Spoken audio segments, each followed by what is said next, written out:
Můžeme? Můžeme?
Dear colleagues, dear friends, Your Excellencies, ladies and gentlemen, I am very honored to welcome all of you to the public conference organized by Coimbra University Associations. Kind regards from a beauty spring morning from Patriotic Hall, Carolinum, Charles University in Prague. We are organizing this annual event of Coimbra Group, but we are not face-to-face, but we believe that in next year in Padua will be definitely face-to-face. And I am very honored that joining us today, the guests from United Nations, from European Union, and of course the public society, friends from the universities. The topic of our conference, the sustainability or sustainable university in the 21st century, it's, I think, a very important issue during these years and also for the future. 17 goals was identified by United Nations, which are focusing on the widespread area of living on our globe. And now it's also the ranking of the universities which are organized, focusing for different goals. We are very high ranking in topic focusing for health as our university, but the sustainable university, it's our priority in the new strategic plan. European University is one of the oldest institutions in the world, which have the history Bologna, Montpellier, Padua, and other ones have 1,800, 700 years. And we have also the responsibility for the sustainable world for the future centuries. I mean that we must focusing on one part. It is our research and innovations which will protect our world, our life. And the second, it is educate the young generation how it's make our life, how it's make our countries better, sustainable, and we must be as examples, putting the examples in our real life because it is the best way. And on that topics, for us, it's very important to sharing the experience between the universities, between the researchers, attract the students community to these topics, and also discuss this issue with the representative of the governments, of institutions, putting together the forces for the sustainability of universities, sustainability of our countries, sustainability of our globe.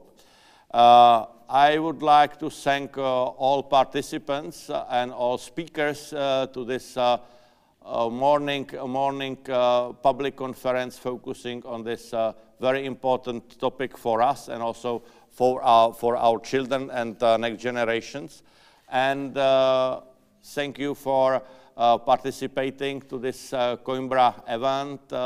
Thank you to joining us with Charles University and Coimbra. And I would like now to ask Ludovic Tilly, the chair of the Coimbra Group Executive Committee. Ludovic. Good morning. I hope you can hear me well. I have the impression that my connection is a bit weak this morning. Apologies for that. Dear Rector Zima, dear Thomas, dear members of the Coimbra Group, dear guests, dear participants, good morning to all of you. As you just recalled, I'm afraid that this is my connection. There is nothing I can do for that, but do you hear me? Yes. Yes? So, as I was just saying, and as you just recalled, dear Thomas, the whole Coimbra Group family should have gathered in Prague for this 37th edition of the Coimbra Group annual meeting. And unfortunately, the whole 2020-2021 academic year has been severely, again, disrupted by the COVID-19 pandemic, and the same happened to our network. It is actually the second time in Coimbra Group history that we cannot run a physical annual meeting. And as you said, Thomas, we are hoping that next academic year will be the occasion to meet again. Nevertheless, the network, like all our 41 member universities, has shown exemplary agility and resilience, and I am very proud to see that all actors maintained their full commitment to our network. Individual member universities, members of the working groups, staff at the office in Brussels, and members of the executive board. Thanks to this commitment, the network has even increased its activities in terms of cooperation between members and advocacy to national and European policymakers. We warmly thank you all for these achievements in such difficult times. This is a sign that the Coimbra Group is a sustainable network, and sustainability is indeed the key word of today's public conference. When we started to prepare this conference in 2019, together with Rector Zima and his team, actually we did not know yet about the upcoming global threat that has now dramatically changed our lives. Actually, this topic of sustainability is more important than ever, and today we want to explore all its dimensions with respect to universities and their missions.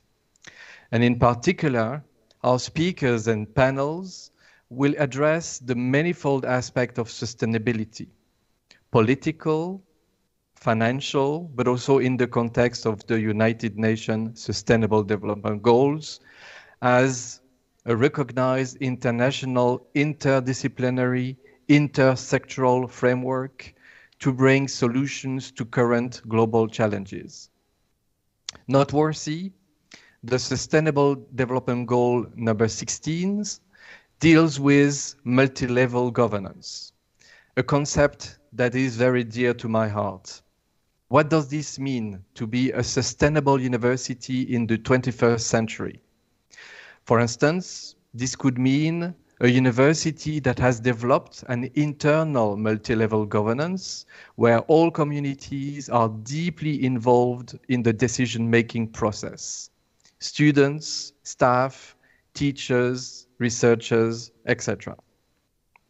This could also mean that such multi-level governance is similarly in place with external stakeholders. In this matter, the Coimbra Group has launched in 2016 the so-called Poitiers Declaration that defines a framework for joint policy development between universities and municipalities in relation to all missions of the Knowledge Square: education, research, innovation, and service to society. The Poitiers Declaration has now been signed by 33 universities and cities, and we expect our universities to strengthen their role as a central engine of the local knowledge ecosystems. And this morning, we will indeed explore this topic of sustainability with a variety of distinguished speakers, including policymakers, academic experts, and rectors. But without further ado, I am delighted to welcome our first distinguished speaker, Mariya Gabriel, European Commissioner for Innovation, Research, Culture, Education and Youth. I do not see if actually Commissioner is already connected, but if this is the case, dear Commissioner, dear Mariya, thank you very much for having maintained your commitment despite a heavy agenda. We know that today you are in Portugal, and if you are indeed connected, dear Commissioner, dear Mariya, please, it's now your turn and the screen is yours.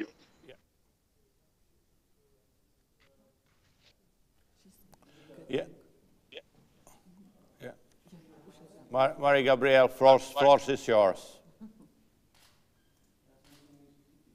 Thank you very much. Good morning, ladies and gentlemen. Greetings from Lisbon.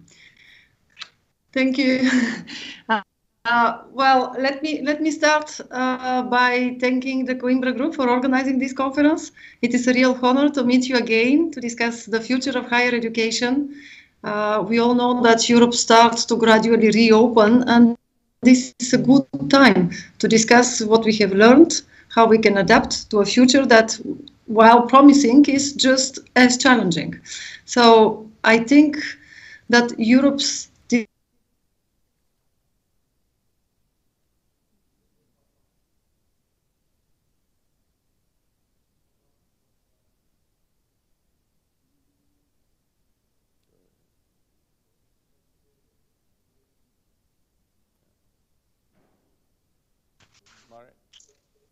Uh-oh. You know, it's waiting for reconnecting. Mariya Gabriel, yeah. Yeah, something. Okay, now it's okay. Now it's okay. Yeah, perfect. It's okay now? Yeah, yes. Okay, so I will continue. What I just said, it's we all see how in Europe the digital and green transitions are gaining momentum. At the same time, in parallel, we all follow very closely what's happened with the recovery and resilience plans and with our member states. So I think that what we know, that we cannot simply go back to the way things were, and now we need to ensure that higher education has a strong voice in the transitions ahead of us. So today's question is paramount. What role for our universities? And the answer to this question is inseparable from our new initiative, the European Strategy for Universities. Again, you know, I will count a lot on you in order to have concrete ideas, in order to be sure that what we are proposing, that's something that is adequate for what happened on the ground. And I'm keen here on hearing your views, and that is why I have put so much emphasis on the ongoing consultation process. And I know that many of you have been involved in this process, and your feedback is essential. We also have the support of the member states, as we saw at the Education Council just last month. So maybe very briefly with the main question, what will be the basis, what we have learned so far. 3 words for me today: connections, synergies, and people. First, we have to continue to investing in interconnecting higher education to the social fabric. The very goal of today's event, reflecting on the knowledge square, highlights this fact.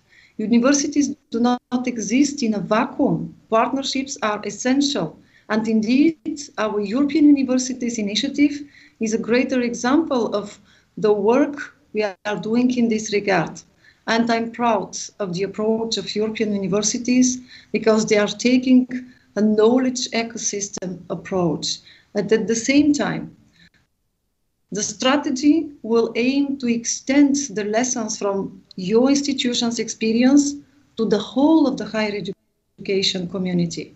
So I wanted to speak to the over of 5,000 higher education institutions across Europe.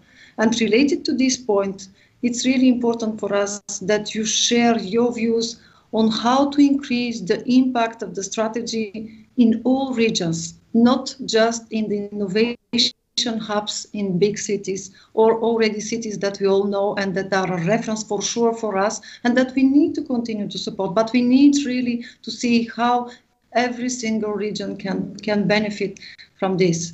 Second, we pay close attention to your request for synergies between European policy initiatives. And the fact that my portfolio combines research and education has given us the impetus to bring the Bologna process, the European education area, and the European research area closer together. And this has allowed us to focus on the shared values that we want to promote through all these initiatives, including integrity, academic freedom, social responsibility, and inclusion. And a concrete example, the European Research Area Forum for Transition, that will prepare the ground for our proposal to have a new pact on research and innovation. I know what are some of the concerns. Believe me, we'll address them, and I'm talking regularly with my team. But it's true that the pact will the commonly agreed values and principles for research innovation in Europe. And it's true that I very much count on all stakeholders to identify areas where the EU and the member states can jointly develop priority actions and governance tools. We also need to link our policy initiatives with other European priorities. I speak here, of course, of the European Green Deal, the Digital Decade, Global Europe, the new industrial strategy, or the skills agenda. And we want to make sure that our funding instruments synergize with each other and with our policy goals. And the European Universities Initiative is another excellent example, bringing together Erasmus Plus and Horizon Europe. And I'm sure that you already have some ideas how to build bridges and create synergies with other programs, not only between Erasmus Plus and Horizon Europe. Third, we need to strengthen our most precious resource, our people, because they are the ones behind innovation, the ones behind the great work your institutions pioneer. And as we adapt to the challenges, we need to make sure that all improvements are reflected in working conditions. We need to invest in cross-border cooperation, help communities communicate science to the mainstream and make sure we fight precarious employment. And to that end, we are investing in opening further pan-European collaborations, social engagement, knowledge and data sharing. For example, researchers are still predominantly assessed on the basis of the journal impact factor of their publications. We need to shift towards a system that evaluates research on merit, engagement, teaching and knowledge transfer. I know that yesterday you had excellent discussion with Minister Manuel Hayter. We'll be together and tomorrow with him. But what is important for me, it's of course not to have a top-down approach on this issue. I'm fully aware what are our competencies, but at the same time, we would like now to have this consultation on the reform of the assessment system, and I very much hope that we'll be able to live with our time, to have an agreement with our member states, with all our stakeholders. Why not starting from a memorandum of understanding? Knowing exactly what are the difficult points to raise and how we need to preserve the balance between our strengths, our experience, our reputation, but at the same time, yes, we need to give some strong signals to our researchers and to our universities. So, ladies and gentlemen, with the strategy for universities, what we want is to support the transformation that strengthens our higher education systems based on your experience of what works and what does not. European Universities Alliances set excellent examples. Among so many of them, let me bring to the spotlight the EC4U Alliance, comprising 7 Coimbra Group members from all over Europe. EC4U is integrating education, research, innovation, and societal impact in new joint programs on lifelong well-being and healthy aging, sustainable cities and communities, and European languages and cultures in contact. And all the institutions within this alliance are pooling resources for these challenges, while connecting to their regional context, strengthening their institutions' capacity for engagement and impact. And I know that they are setting up an entrepreneurial academy and shorter entrepreneur lounges to connect students, staff, and researchers with companies. And actions like this would well become the future of our smart specialization strategies. This will contribute to the sustainable development of our regions, promoting economic development and job opportunities of their graduates.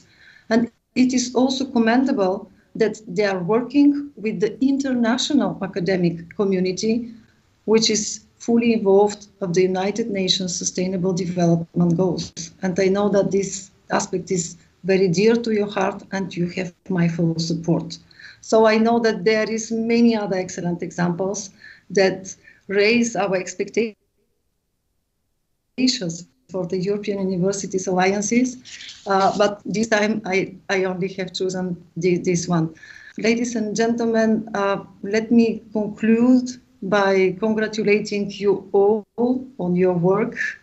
More than 30 of your members are in 8 European universities, with the Coimbra Group itself being an associate partner in 4 of them.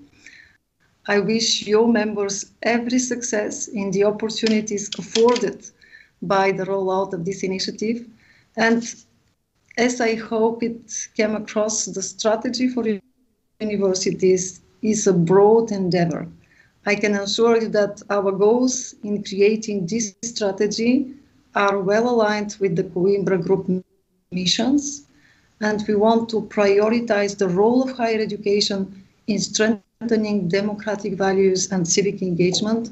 We want to address the needs of vulnerable groups to boost cultural development, and with all the other different aspects that I mentioned today, I'm sure that if we continue as until now in a good and regular dialogue, with concerns, but with strong answers and arguments and examples of good practices, we have all our chances to succeed. And that's why I very much look to our continued cooperation. And I would like to wish you a very, very fruitful discussion today. From my side, the next 2 days, that will be the official launch of Erasmus Plus program, Creative Europe program, and that's a good signal for all our universities too. So thank you very much for this opportunity to share with you some thoughts today. Thank you. Thank you, Madam Commissioner, thank you, Mariya Gabriel, not only for your talk and joining us today to the public conference focusing on one as a wide broad areas on the university's sustainability, but also thank you very much for a very open discussion for the futures of European universities era, European alliances, and discussing this, how we moving together, as you mentioned, not only Erasmus and Horizon together, but it's a more widespread spectrum to sharing the experience and also working for the future. And thank you very much. And I think that the Erasmus Horizon, the very important and I think the most fruitful and most excellent and best programs which done widely spread in whole Europe is going on together with us, and we are also thanks for discussion, and we are helping you and your team in Brussels and in Europe for the future of the European universities land and research area, of course. Thank you very much. Now I would like to invite and joining us with Ambassador of the Portugal, country of the presidency in European Union, and that period, the Excellencies Luis de Almeida Sampaio, Ambassador of Portugal in Czech Republic, and I would like to ask for your speech. Thank you very much, Rector Zima, my very good friend. And also, thank you very much, Professor Tilly, for this invitation. It is a great pleasure for me. My alma mater is the University of Coimbra. I am still very much linked to the university, participating in the Strategic Council of that university. But let me tell you in very concrete terms, in a very oriented, focused manner, trying to answer the challenges that were presented to us by Commissioner Mariya Gabriel a few moments ago. We can do a lot at the local level. We embassies, we institutions, profiting from the fact that we hold the presidency of the Council of the European Union. Portugal, as you know, is still at the helm of the presidency until the end of June. We all know the achievements of our presidency in spite of the COVID and other else related circumstances. It was time to deliver in many fronts. The Commissioner mentioned the Creative Europe program, the Erasmus Plus that are about to be launched, but of course in the context of the Next Generation Europe instruments, of the context of the programs for recovery and resilience, it was really time to deliver. Our presidency, building on the achievements of the previous presidency, the German one, tried really to make the most of the difficult times we are living through. And I think that at the end of the day, everybody recognizes that we delivered, not only in what concerns the pillar of the European social rights, with the organization of this extraordinary moment that was the Social Summit in Porto, but also in what concerns the global outreach of the European Union. But the two transitions, not only the climate and energy transition, but also, first and foremost, the digital and technological transition was very much part and parcel, really at the core of the Portuguese presidency of the European Union.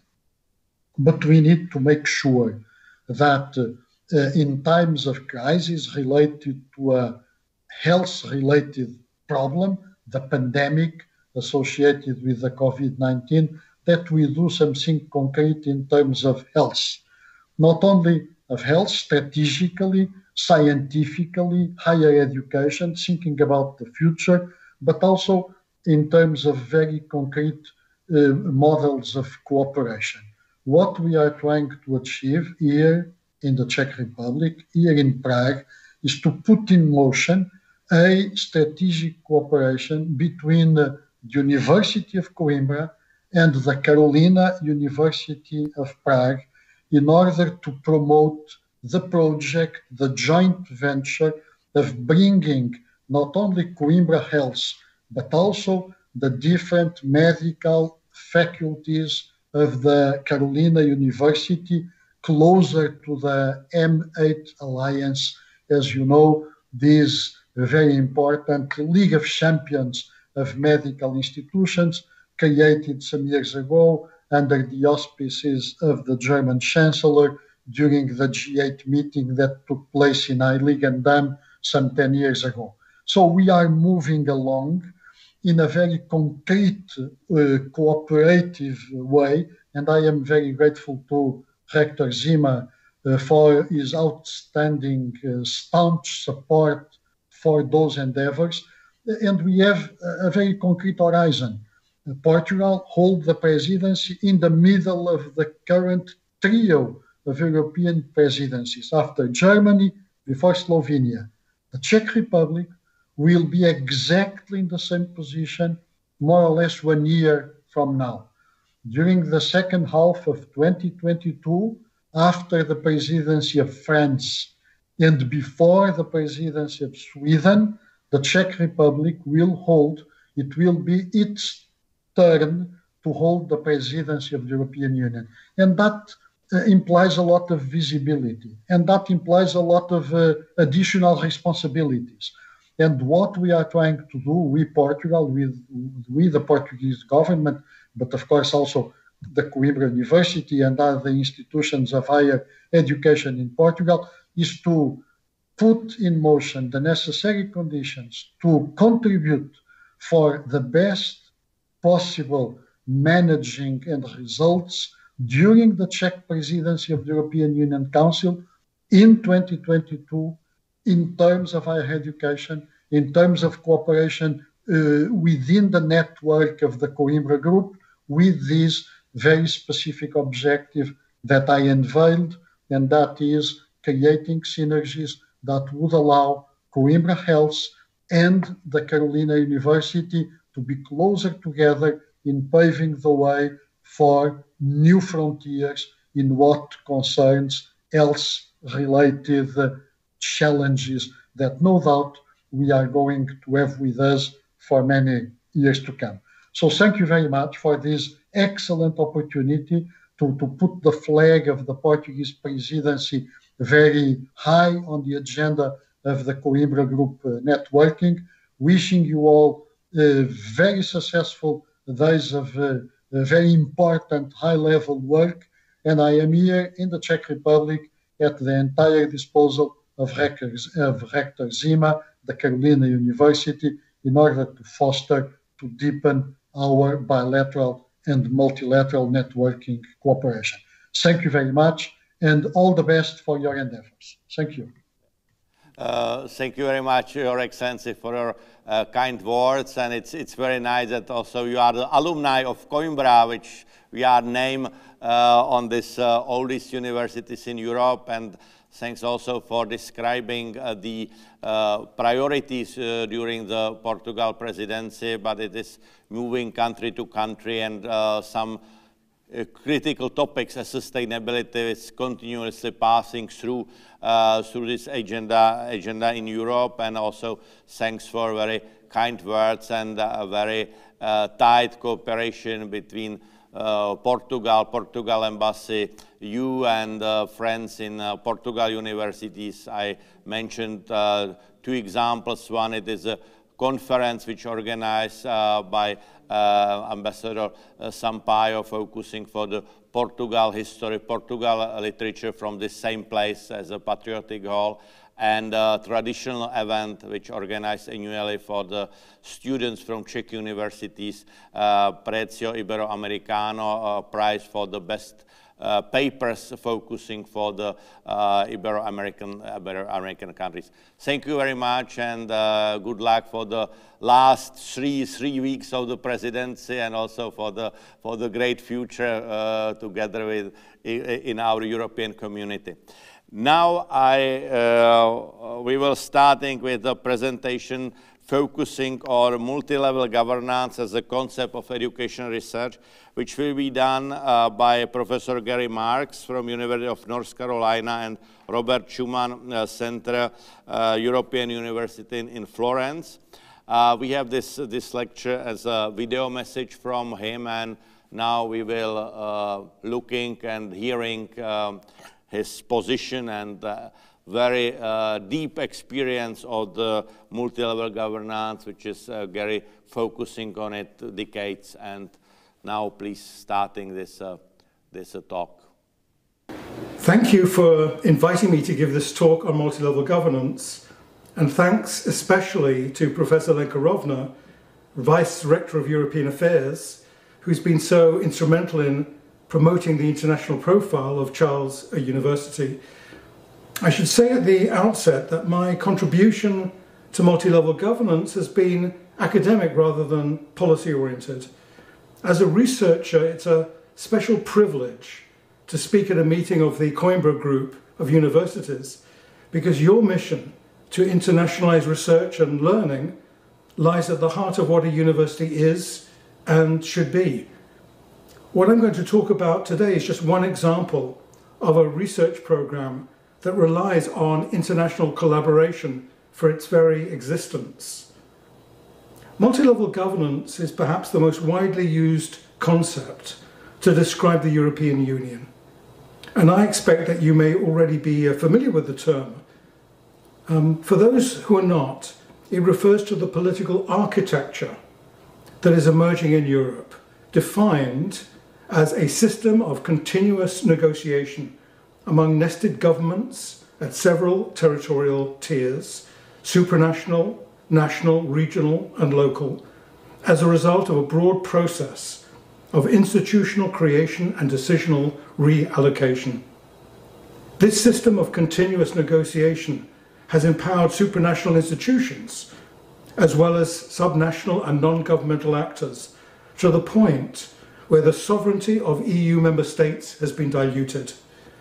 Put simply, states have lost control of the interface between domestic politics and international relations. The EU is an unprecedented experiment. I would say that it's the most important political experiment on the planet, and multi-level governance, or MLG as it came to be known, offers a framework for understanding it. I was motivated to counter methodological nationalism and show how it has blinded social scientists to the changing landscape of governance. The process of state formation over the past 5 centuries led many scholars to consider the nation-state as the main, even the terminal, unit of analysis in the study of politics.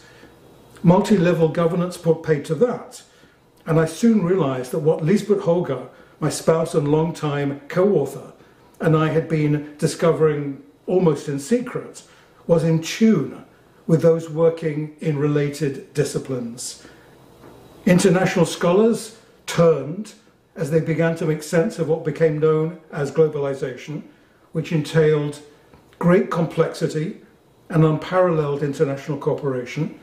The result was governance without government, in the sense that there was no global government, but still quite a lot of governing to do. But public policy and administration scholars also turned to multi-level governance to shed light on how policy making had become less and less hierarchical. The intellectual basis for multi-level governance is broad and deep. Central states are both too large and too small. They're too large when one considers the diversity of conditions and tastes of different peoples within their borders, yet they are too small when one considers the problems that arise when people interact across national borders. many of the most intractable problems that confront humanity, including global warming, disease control, environmental degradation, require sustained cooperation among states and their peoples. These are examples of problems that demand coordination among multiple levels of governance. And this has been taken up by several international organizations, beginning with the Committee of Regions 2014 Charter for Multi-Level Governance, signed by presidents of 200 plus regions across the EU.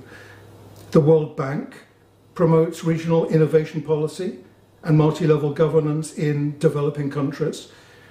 And the OECD's Directorate on Multi-Level Governance has produced a series of deeply informed country studies. Most recently, the UN highlights multi-level governance as a key ingredient in its 2030 Agenda for Sustainable Development. And in November of 2020, the European Commission and European Council introduced the Leipzig Charter for Urban Policy, implemented, they say, through multi-level governance. With the help of an advanced ERC in the 2010s, we now have comprehensive data on governance above and below the national state for around 90 countries, available on my website, and it reveals that there has been a quiet revolution in multi-level governance. Regional governance within states has deepened considerably across most countries worldwide over the past half century, with Europe at the cutting edge. 19 of 27 EU countries now have direct elections for regional assemblies, while just four of those countries did so in 1979.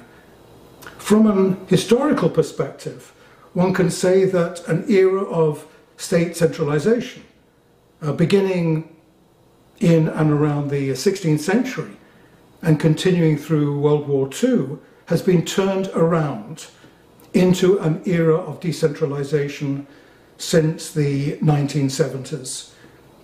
Two conditions appear to be decisive.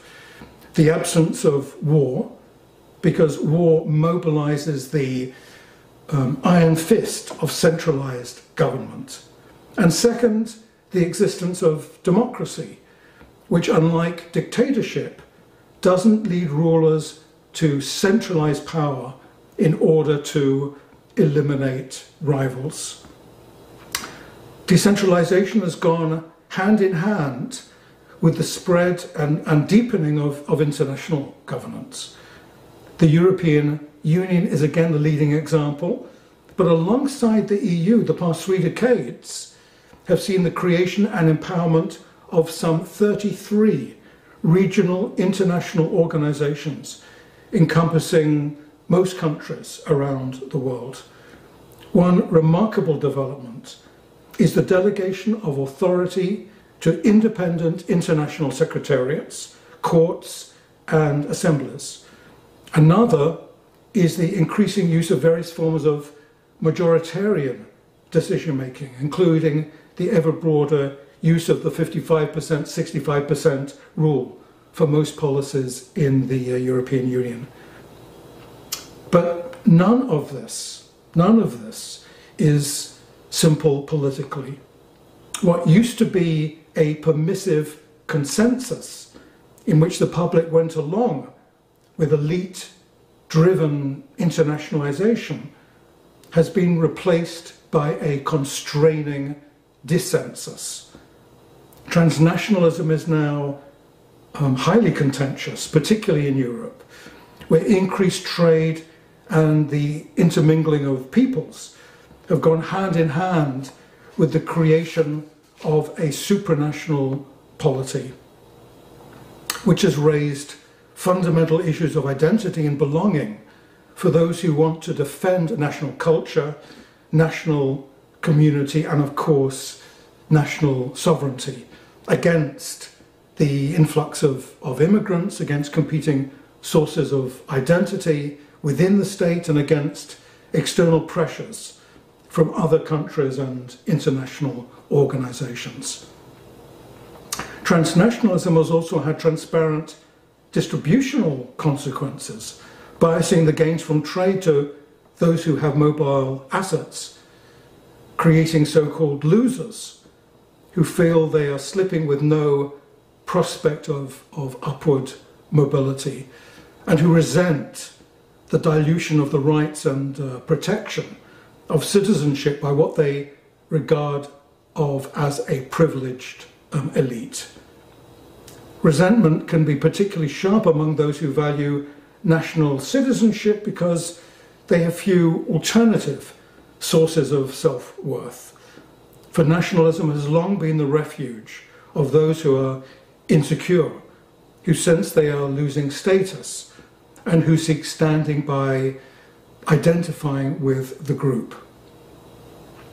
Multi-level governance does make sense on rational grounds. It certainly makes sense to provide public goods at diverse territorial scales, from the local to the global. But governance beyond the state has become highly contentious because it collides with the ideology of national self-determination. Put more bluntly, nationalism itself has been an immensely powerful force against multi-level governance. New issues relating to immigration, multiculturalism, and Europe have come strongly onto the agenda. One side embraces open societies, cultural diversity, and international governance. The other considers these as a threat to their national community and their way of life. Liesbeth, Hoger, and I describe this as a transnational cleavage in an ERC proposal that was funded from 2021. And we believe it signifies a critical juncture in the political development of Europe, no less decisive than previous junctures, including the class divide that Seymour Martin Lipset and Stein Roccan describe in their classical article on European political parties. Education plays a major role on the new divide for both economic and cultural reasons. In the first place, if you want to live an economically secure life in a world with low barriers to trade, you'd better be educated. Otherwise, the prospect is competition with a large reservoir of rural labourers who are potentially city workers. In addition, and just as importantly, education shapes the way a person looks at the world and their fellow humans. Education allows a person to see things from the other side, a key to empathy for those who have a different way of life. For these reasons, a person who has had tertiary education tends to be markedly more tolerant of ethnocultural diversity, more positively oriented towards Europe, and more supportive of international governance in general. Tertiary education is at the core of what we call the transnational cleavage.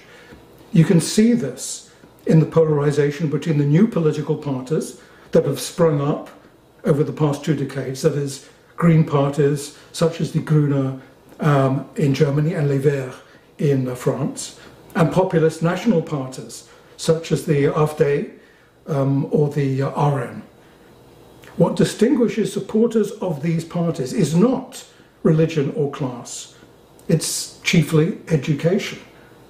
55.3% of those who vote for green parties across the European Union have tertiary education, compared to just 21.7% for those who vote for populist nationalist parties.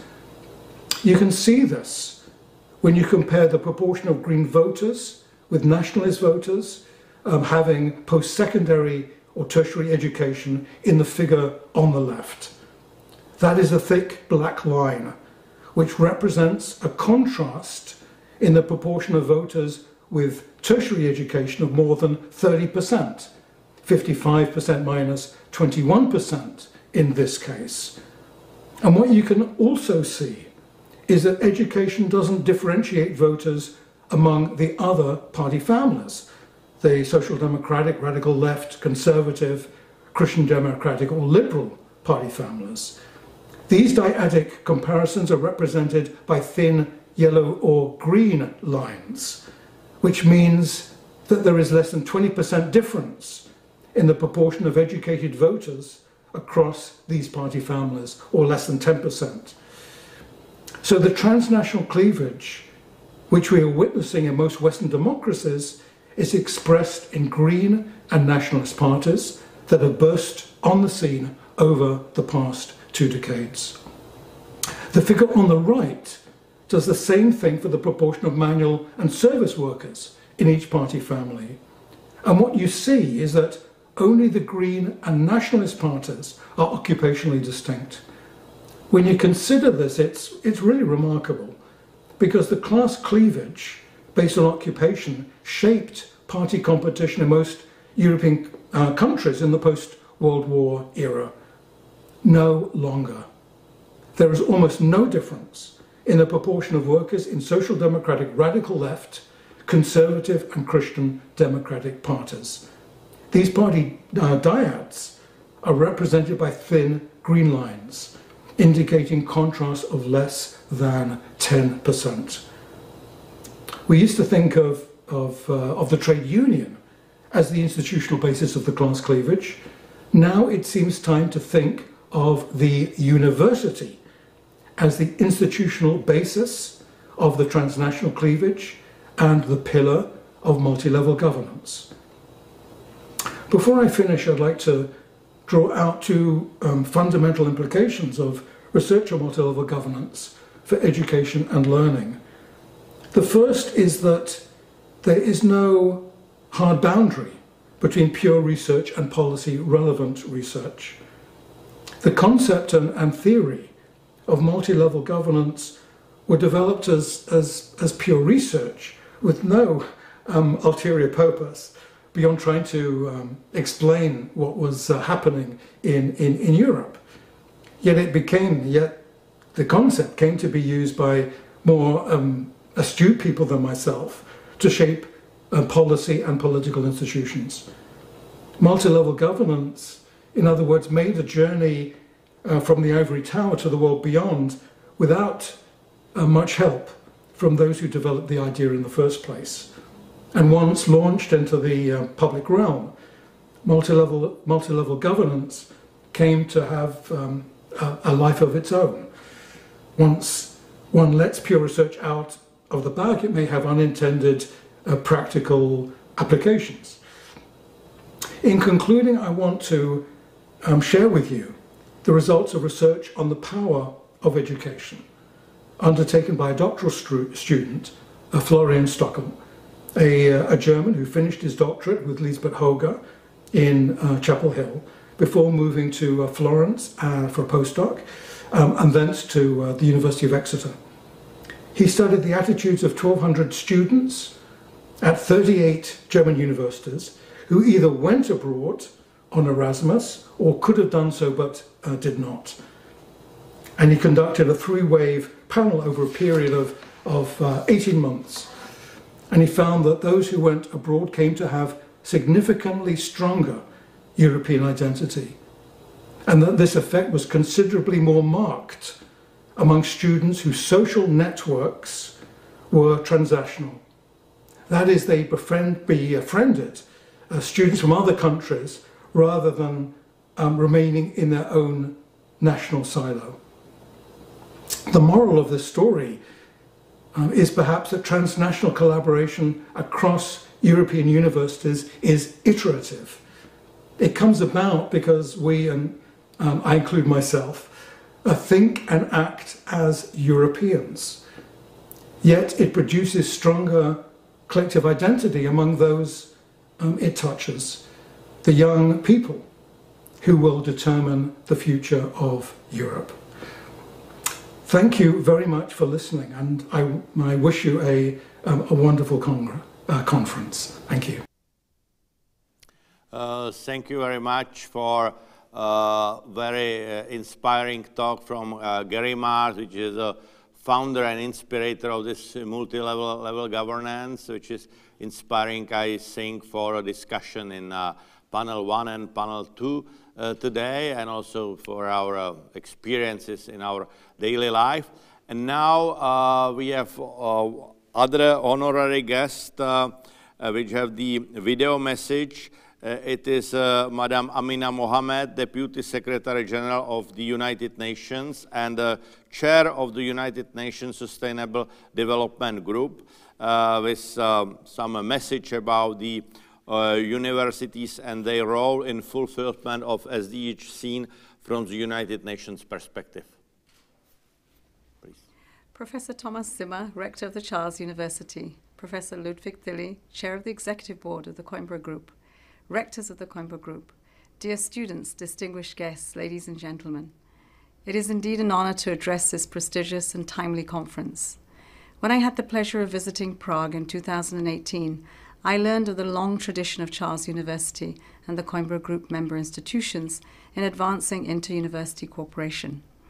My message today is that higher education institutions have a crucial strategic role to play in this decade of action to deliver on the Sustainable Development Goals.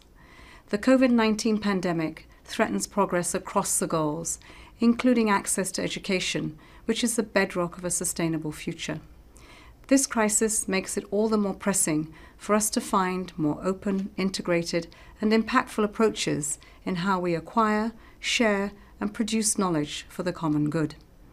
Universities have been at the forefront of scientific research to develop a vaccine, analyze the patterns of the pandemic, and inform policy.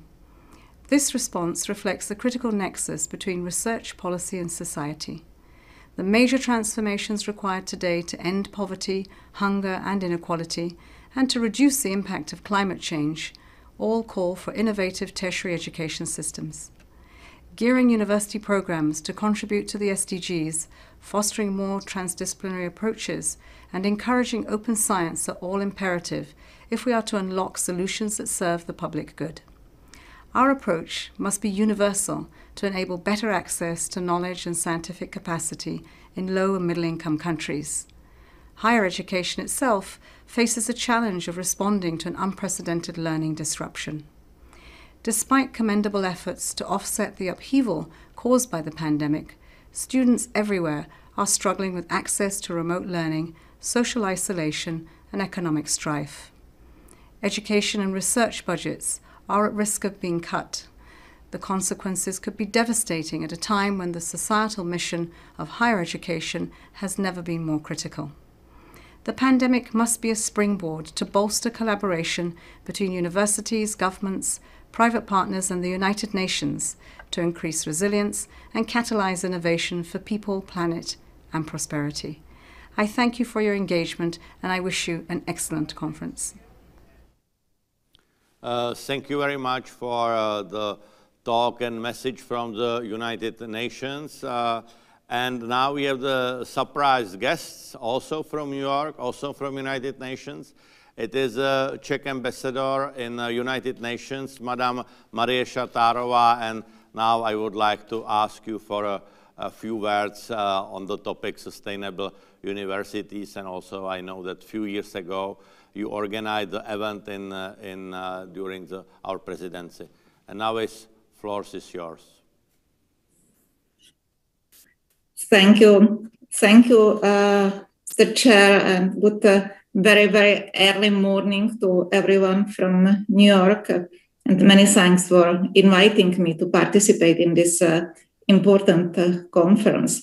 I would like to use this opportunity to thank the Rector of Charles University, Professor Thomas Zimmer, for his involvement in the topic of sustainable development and his support during my United Nations Economic and Social Council presidency. Your presentation about the contributions of academia towards sustainable, resilient, and inclusive societies through participation of all was extremely well received. Many things have already been said, and I don't want to repeat them. However, I think that some information about the group of Friends for Education and Lifelong Learning launched in New York on the 24th of January 2019 could be interesting for you. The date was not chosen by accident. It was the date when the International Day of Education was observed for the very first time after its proclamation by the UN General Assembly Resolution 73/25 that was adopted by consensus. The group is co-chaired by the ambassadors of 5 countries, co-founders, namely the Czech Republic, Argentina, Japan, Kenya, and Norway, representing all 5 UN regional groups of member states. And the group was commissioned by the UNESCO-led SDG Education 2030 Steering Committee. Since its creation, this informal group has become an established stakeholder at the UN and among education networks. As you, of course, know, SDG 4 is dedicated to education. Higher education is mentioned in target 4.3 of SDG 4, but higher education also forms an important part of other goals related, for example, to poverty, health and well-being, gender equality, governance, decent work and economic growth, responsible consumption and production, climate change and peace, justice and strong institutions. SDG 4 is therefore of cross-cutting nature and is one of the absolutely crucial ones. Finally, I think that a key emphasis of successful implementation of the SDGs is working in partnerships and breaking institutional and geographical boundaries. It is for this reason that I consider this conference on the topic Sustainable Universities in the 21st Century as so relevant. The 2030 Agenda is very ambitious, but let me cite Michelangelo, who said that the greatest danger for most of us is not that our aim is too high and we miss it, but that it is too low and we reach it. So let's work together towards the achievement of ambitious goals, strengthening our partnerships and creating new ones. And the pandemic presents an opportunity for all stakeholders to come together and deliver on our common goals.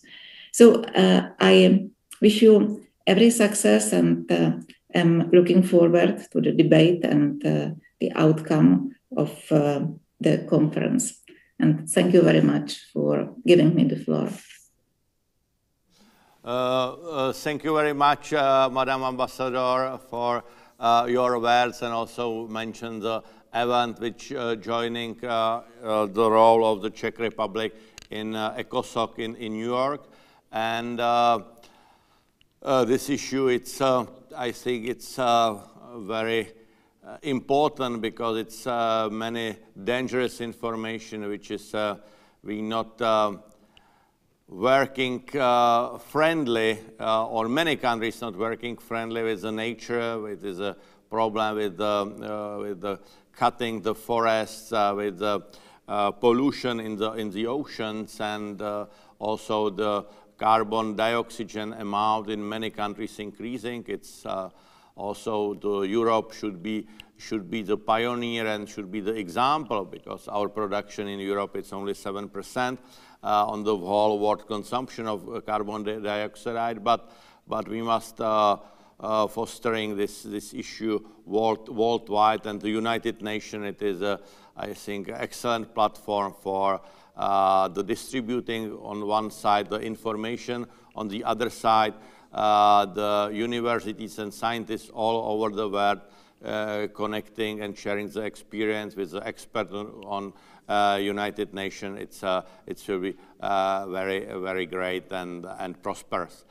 Thank you once again for morning sunny Prague to the night and really early morning to New York, and I believe that we will meet together in Prague during the summer, and thank you very much to joining us. Dear colleagues, we have now a little bit few minutes to the starting the part one of the panel discussion. We're a little bit waiting for a few participants of the panel discussion, and now we will put once again the short information about the Prague and Charles University.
Okay, and I will transfer my chairing role to Ludovic to Montpellier, in Poitiers, sorry, in Poitiers, to chairing the first panel discussion, which the guests are mostly participating, and Ludovic starting the first panel. Thank you, Rector Zimas. Thank you, Thomas. Once again, I hope that you can hear me well, because as we could see a bit earlier, I have unfortunately a bit slow connection this morning. This never happens, and as usual, it's always when you need internet that you have a few problems. But nevertheless, I hope that you can hear me well, and I'm actually absolutely delighted to now chair the first panel of this public conference. We continue with our distinguished list of speakers, and I'm absolutely delighted now to welcome to this first panel several rectors and one mayor. So we will have in this first panel Rector Magnificus Hester Bijl from Leiden. Very, very delighted to see you, Hester. We will have also Vice Chancellor Stuart Coveridge from Durham University. Welcome, Stuart. I do see you. Good morning. We also have Rector Yves Flückiger from University of Geneva. Good morning as well, Yves. And we will soon also have the Mayor of Poitiers City, Madame Léonore Monconduit. She will join us in a few minutes. So after having seen the plenary speakers who gave indeed a global view on what are the ingredients for sustainability in the field of academia, we have also seen the different ways to approach what means to develop a multi-level governance. We wanted to have this panel to address more in details what are in these criteria, what are these key conditions to put in place sustainability at universities, taking into account all the very important challenges that we are facing, the ones that we knew already and the new ones. And of course, COVID-19 pandemic is one of them. We have seen that it has already severely impacted our universities, but at the same time, we have witnessed the extreme agility, as I was saying, and the extreme resilience of the academic community. And this is actually partly or possibly a sign of this potential sustainability. So when we have prepared this panel, with the rectors and mayor, we gave them some guidelines and questions, and I will not, of course, mention them all now. But basically, the idea was indeed to discuss and to provide our rectors the opportunity with the first few-minute statement to present some current models of the European universities. I'm not mentioning here the alliances because the wording can be sometimes misleading, but basically the universities from the European continent. Also to see what are the current challenges and the future challenges that we are all facing, taking into account how to make our institutions accountable, inclusive.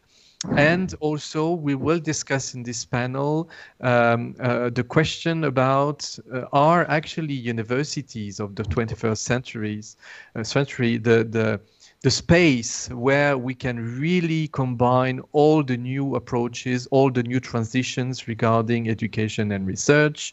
And of course, one of the key components of this sustainability will be actually the social sustainability, and to make sure that the local communities can be absolutely active in this process on a bottom-up approach.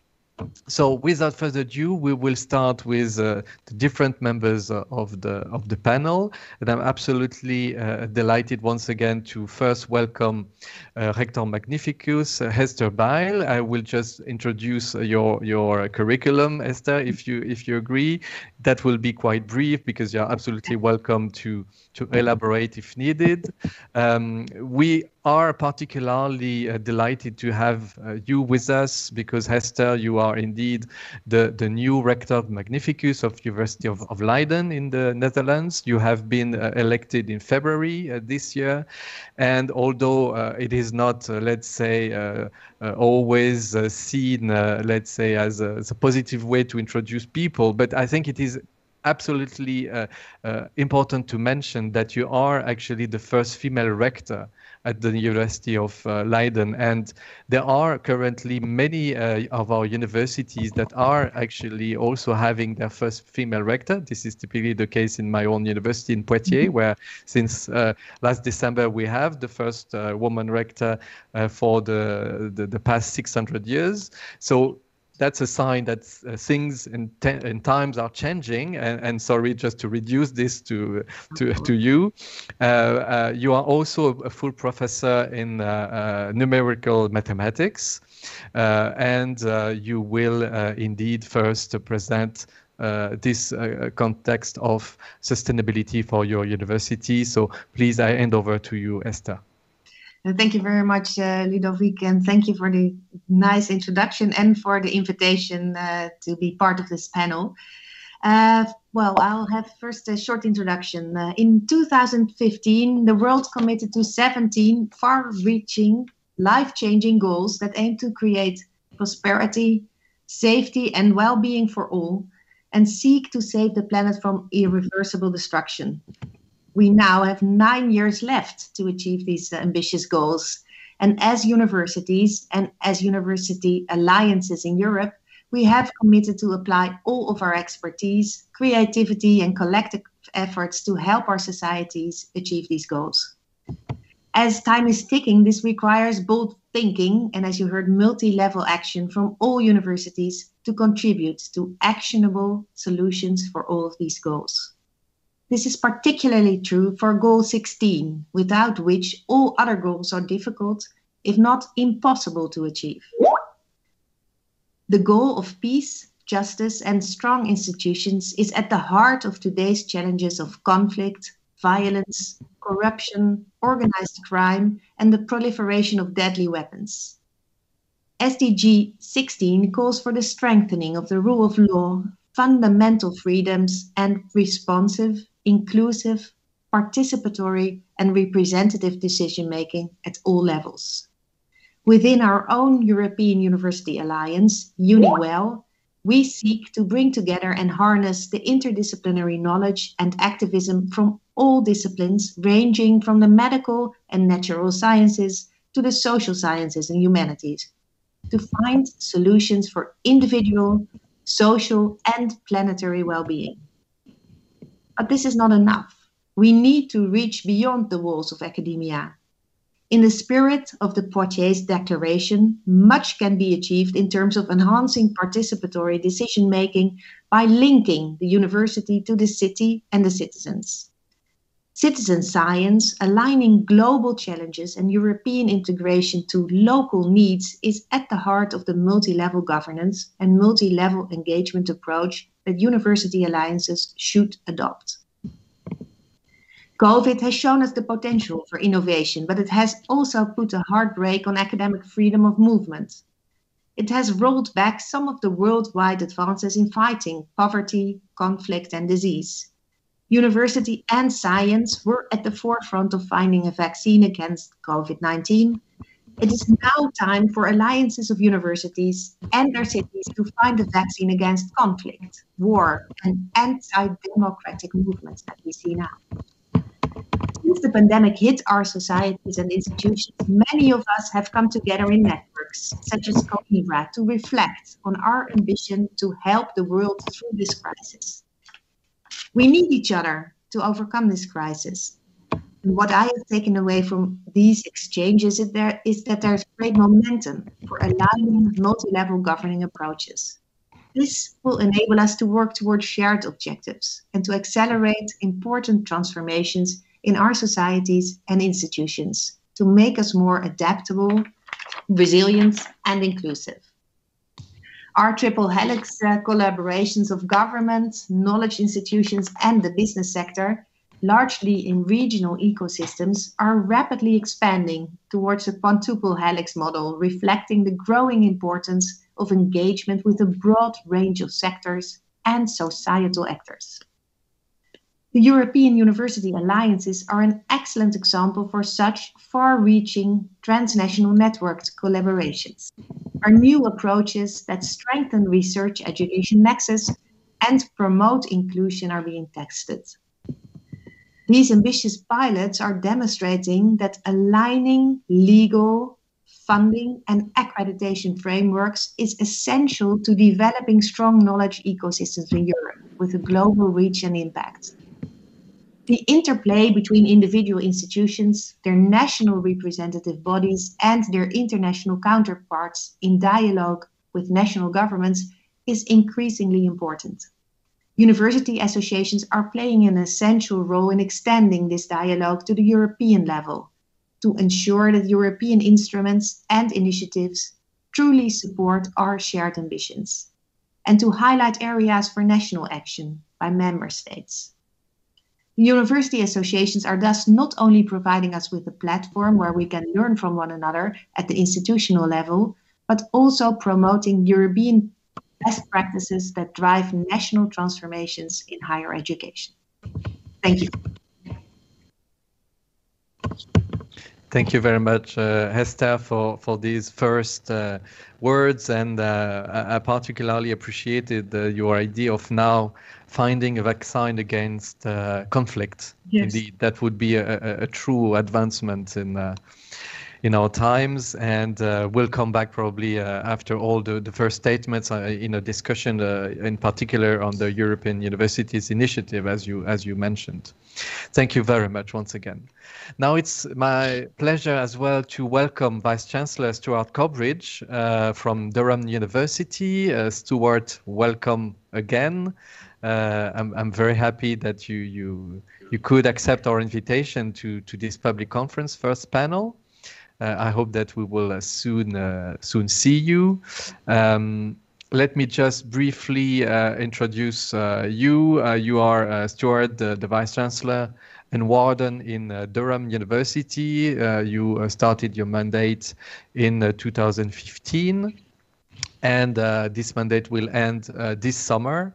And you joined, as I just said, Durham University in 2015, and you were at the London School of Economics and Political Science before, and these fields are indeed your background in terms of academic career.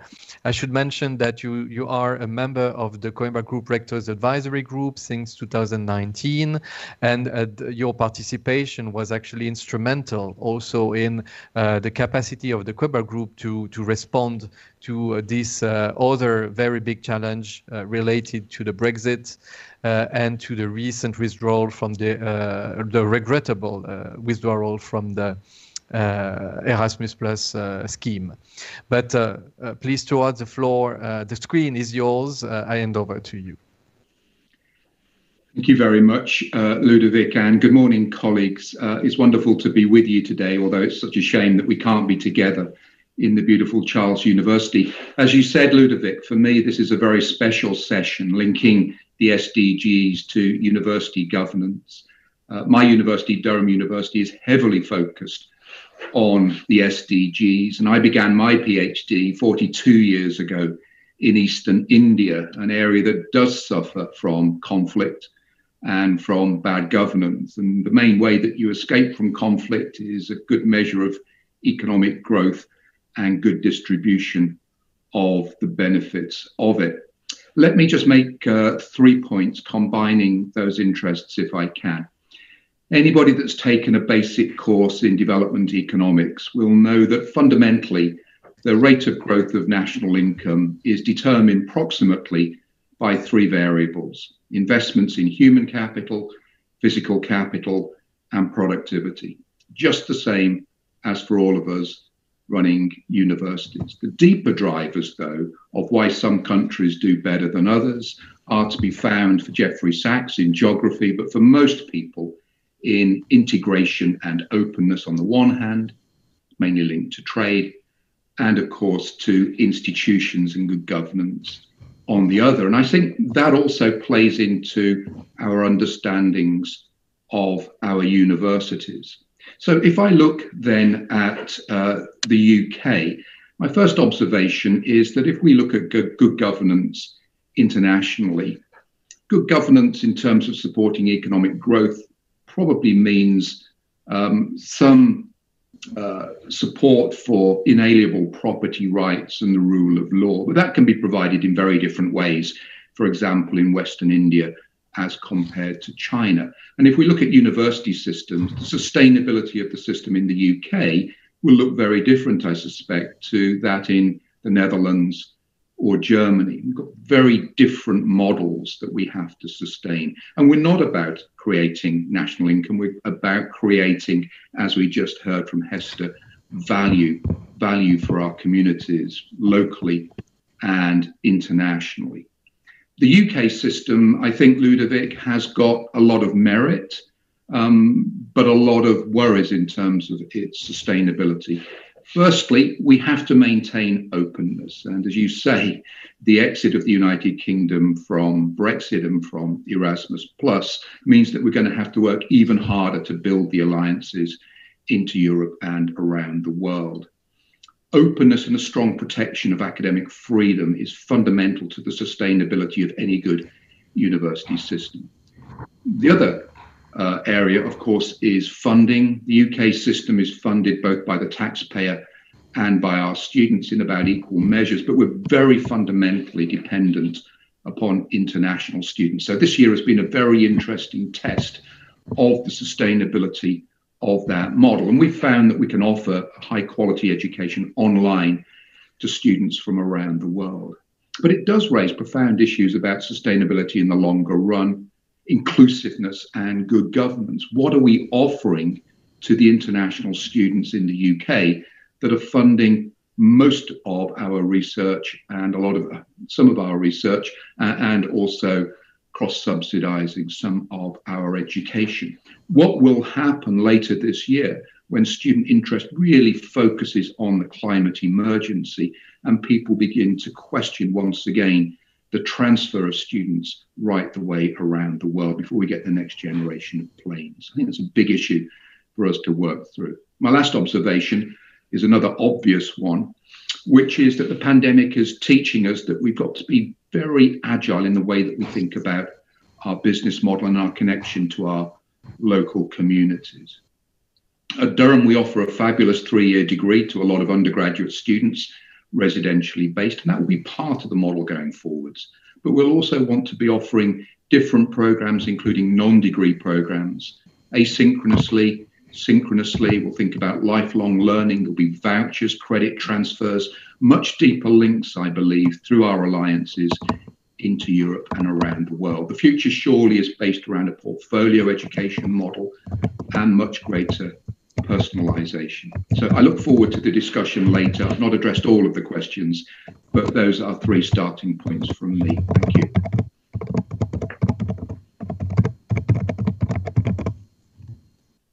Thank you.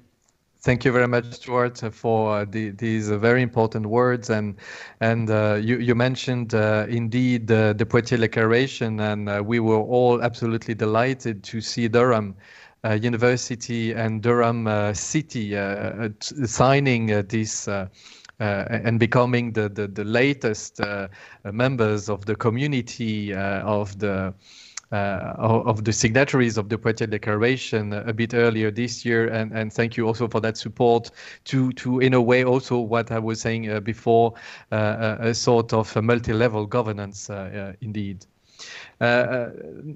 We have some questions that are arriving one after another. You can actually raise your questions in the different systems you're using, Zoom, Facebook. So please do not hesitate to raise questions, and I will pass them on to the members of the panel when they will all have given their first main statements, so we can have indeed a very interactive discussion. So do not hesitate to raise questions. Now it's my pleasure to also welcome the third member of the panel, Rector Yves Flückiger from University of Geneva. Good morning again, Yves. Absolutely delighted to have you on board this morning as well. Let me just recall to the audience that you are indeed the rector of the University of Geneva since 2015. You hold a degree in economics and sociology, and as well as a doctorate in political economy. And in February 2020, you got elected president of the Swiss Rectors Conference. So this gives you actually a prominent view on all the challenges, in particular regarding the governance that we are discussing today. So we are very much looking forward to your views on this very important topic of the sustainability of universities. Please, I hand over to you, Yves. Thank you very much, Ludovic, for this kind word of introduction. I would like, first of all, to thank you very much for inviting me to this round table on SDGs. As we all know, universities have a crucial role to play in order to implement the SDGs. They are the primary institution for the dissemination of knowledge, for developing fundamental research necessary to provide innovative solutions for SDGs. They are also a key player in the attainment of these goals. Universities have also a central role to play in terms of citizen education to raise up society's awareness concerning the urgent needs for action. And we know that all our students are asking that we take rapid actions regarding these SDGs. To achieve this goal, we need, first of all, to provide students with the knowledge, the skills, and motivation to understand and address the SDGs. We need certainly also to create more opportunities for student training and building professional skills to meet challenges related to SDGs. Universities should also support the full spectrum of research, both at the level of fundamental research as well as applied research needed to address the SDGs, including interdisciplinary and transdisciplinary research. We should always remember that fundamental research is necessary to foster real innovative solutions for sustainable development. And this can be done only by public financing, knowing that no private funds are available to support fundamental research, which is by definition too far away from market applications. In terms of governance, it is very important that each university develop their own SDGs action plan, but their efficiency will be even more important if it can be done in a collaborative way in terms of networks. A good example that can be mentioned is sustainable finance, where all universities together could have a much bigger impact if international networks use their portfolio to express the value of universities in the shareholder assembly. The University of Geneva has decided to have a multi-level reading of the SDGs. We wish to create and to participate in the global objective, but also reinterpret this objective to adapt them to our operational and community reality. For example, in order to implement the SDGs number 1, but also number 16, related to no poverty, we have decided to act on the precarity of our student community. In terms of gender equality, we have implemented many measures that has helped us to increase significantly the percentage of women among the new nominated professors. And we are very pleased to say that since the 3 last years, we have been able to reach 50% of women among newly nominated professors. In terms of governance, the Swiss political system is very much based on multi-level governance. The University of Geneva is therefore experienced in this exercise and collaborates at all levels. UNIG with the University of Applied Science at the local level. We are also collaborating at the regional level with University of Lausanne and Neuchâtel, not to mention the EPFL. And at the Swiss level, we are very much involved in Swiss universities. At the international level, we are related to Coimbra, to Leroux, and also the University of Global Coalition at the continental and global levels. Moreover, the presence of International Geneva offers us the unique possibility to propose our expertise to the city and to the world, urbi et orbi. Sustainability issues are the archetype of issues that need to be addressed collaboratively at different levels and in coherence.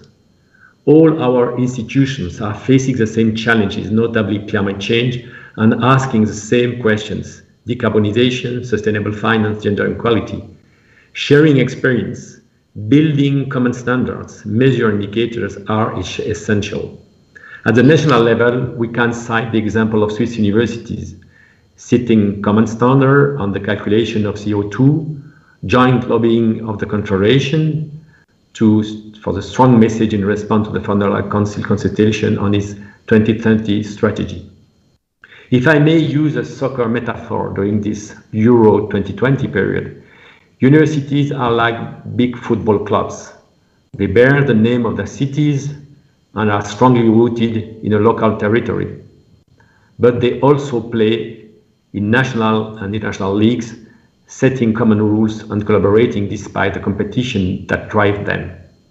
At a time where the full association of Switzerland is put into question, you will understand why I think it's so important that Europe as a continent can increase their collaboration in terms of SDGs. Europe needs Switzerland and Switzerland needs Europe. Thank you very much. Thank you very much, Yves, for this very important contribution, and in particular, indeed, your conclusion on the absolute need to have Switzerland on board.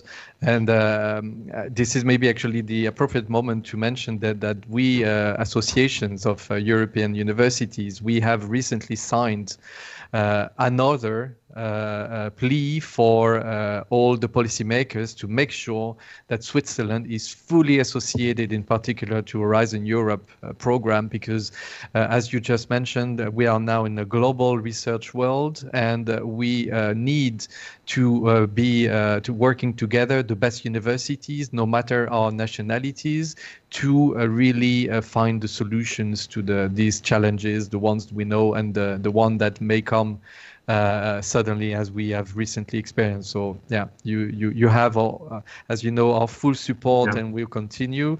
And thank you also for giving these wonderful examples of the multi-level reading of the UN SDGs, but also the example of the multi-level governance that you have developed in the Swiss system context. So we'll come back to you and to the other rectors in a few minutes, because we have actually some questions for you, and we will continue the debate. But as I said earlier, it was very important for us, together with Rector Zima, to make sure that we just not only have policymakers and rectors, but also that we have some other very important partners in the lives of our universities, typically mayors. And this is now actually the time for me to welcome one mayor, and actually personally I'm even more delighted to welcome the mayor of my home city, Poitiers in France. So Madame la Maire, Miss Léonore Mauconduit, it's an absolute delight to have you today.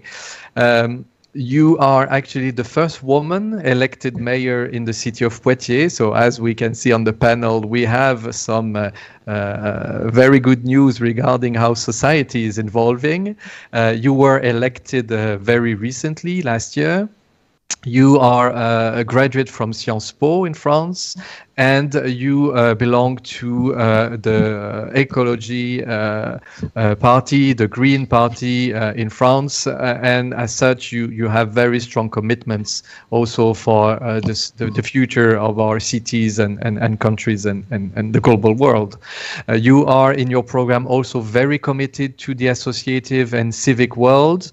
You are strongly engaged in the ecological transition. That is, as you say, the absolute priority, and this together with social justice. So, Madame la Maire, I hand over to you, and once again, thank you for being with us.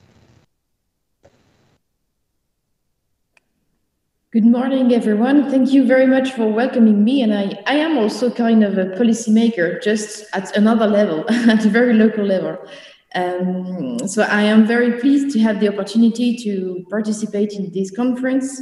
And indeed, as it was mentioned, sustainability is a very important topic for Poitiers, for my city, but for its university as well. And it's an important issue as well of a great interest for us. Multi-level governance is indeed at the heart of the spirit of Poitiers Declaration on the collaboration between Coimbra Group universities and the municipalities, the local governments. And as a mayor, I chose to focus my speech on the local level and the examples of interactions between universities and our university in Poitiers and the action of the municipality. For us, local cooperation is essential, and I am sure we have all experienced the importance of this collaboration in the past month with the COVID, which implied a great cooperation to create solutions for students, for teachers, for universities as a whole. So through several different lockdown periods, we have had to focus on our communities and to develop mutual efforts and partnerships to support our citizens with, of course, a special attention of students and on foreign students in Poitiers particularly. So in Poitiers, the interaction between university and the city is constant. The university and its students are essential elements to consider when we elaborate public policies and when we develop the city's strategy, and including about other policies that than higher education, like mobility, like housing, like student life, like citizenship, social mixity, culture, security, and I can mention different examples of that. First, the University of Poitiers took part in the definition of the local schema, the local scheme regarding our policy on higher education, research and innovation. So we built together the framework of our joint policies. The city of Poitiers and Grand Poitiers, which is the urban community wider than only the city of Poitiers, are deeply committed and involved in the EC2U consortium project, the European EC2U consortium project. The University of Poitiers is also involved in our international relations policy, and I could especially focus on our main decentralized cooperation project with Santa Fe in Argentina. So our teams work together to strengthen Santa Fezino's know-how in the area of French-inspired heritage restoration. So a cooperation about culture, about history, about concrete knowledge, which is very interesting for both of us, I guess. For years, the city of Poitiers and the University of Poitiers and the CRUS, which is the institution which takes care of student life and student housing, we've been working together hand in hand to ensure a quality welcome for students. Each year in September, we offer students a very rich welcome month, which is really organized together, the city and the university, in order to make them feel at home, discover all the useful facilities for their student life, and get to know each other in a festive environment. Besides, in Poitiers, partnerships between university and the city also rely on specific strengths of our territory, and the first of them is education. In France, Poitiers is often called the capital of education, thanks to many things, but first, thanks to the presence of the headquarters of national institutions of education in Poitiers, like the CNED, which is the National Centre for Distance Learning, which has the action of CNED is really worldwide, not only French education, but really worldwide about distance education.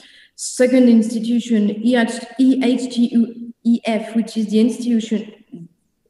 institution which trains national education executives in France. And third institution, Réseau Canopé, which is the institution which produces innovation, educational resources, and mediation of scientific research on education. So these three institutions are based in Poitiers. And we see it as a strong opportunity to develop collaborations between university and our political strategies about education. Digital issues, there is the issue of education and the more specific issues of digital education. So today, the challenge we want to face in Poitiers is to question, to assess, to develop the potential of digital technologies and the issues it raises in order to set an education and training strategy at the service of citizens. Poitiers makes the strategic bet of EdTech, educational technologies or technologies for education, by relying on the experience and the strengths of our territory. And recently, the COVID-19 crisis has shown the need to develop EdTech devices for all levels, for all types of trainings, and by offering distance education solutions. And these actions, this bets on edtechs are developed through strong partnerships with the university, as well as with schools, with economic actors. But university is one of the main actors of this involvement. First, as I mentioned, capital of education, the presence of headquarters of 3 leading national operators. There is also, since last year, an important event in Poitiers, International Forum for Education, INFINE, maybe some of you heard of about it, which was held from March to June, online and in Poitiers, which has bring together actors of the edtech fields with the aim of meeting, exchanging, learning about the opportunities of this field.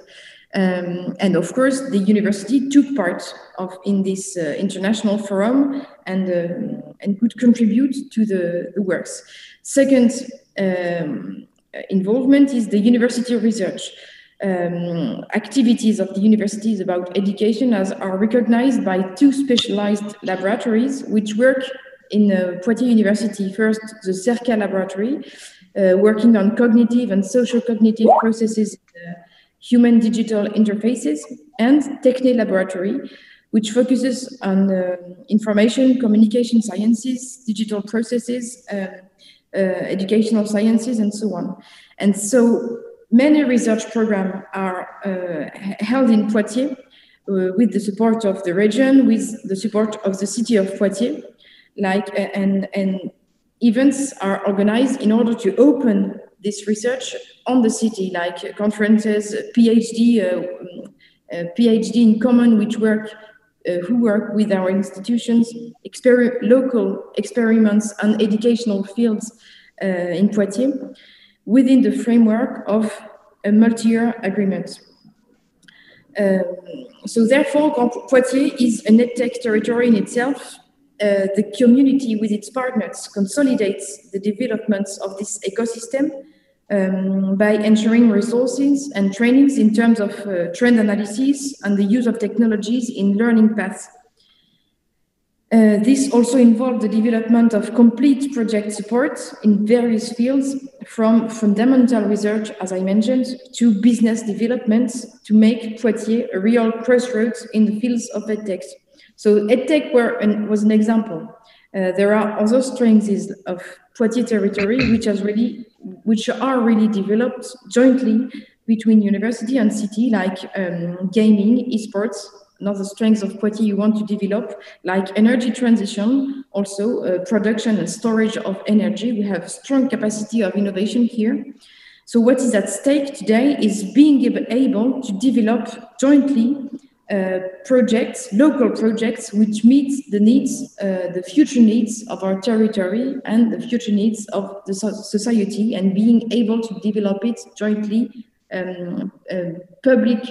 as a public policymakers and university actors. So I hope I will have soon the opportunity to welcome you in Poitiers and share with you this economic ecosystem with Ludovic Tilly as well. And I'm looking forward to meeting with you concretely, and I thank the first panelists as well for the quality of their speeches. Thank you very much, Madam Mayor. It was very interesting to hear this diversity of example of joint cooperation between a university and a city in a very cooperative and forward-looking manner. So thank you very much for these examples. Unfortunately, we are running out of time, so it will not be so easy to run a long discussion. I'm very afraid, but we have received some questions in the different platforms, and some of our panelists agreed to respond online because of the time reasons. But there is one question, if the colleagues from the panel allow me, that I would like to ask first, at least to you, Esther, because it is actually quite well known that your university in Leiden is very much experienced in running what we call now citizen science, and this, I believe, participates to the topic of today. So could you give some examples, and if we have time, we may ask our 2 other rectors to maybe briefly comment on this.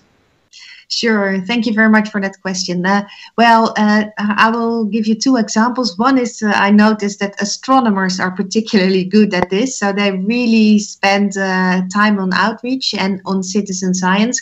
Our astronomers have a national project called ISPEX. They developed a measurement system for pollution to detect molecules, and they developed that into a very small system that you can connect to your mobile phone. So people could participate, all citizens from the Netherlands, and then you got this in your mail, and you could collect data on the pollution in your neighborhood through your phone. It was also reported and collected, and you could get back also the data, and some questions were asked. An example that I'm particularly happy with is an interaction that is linked to also what the mayor of Poitiers said. That is a collaboration with the city of Leiden.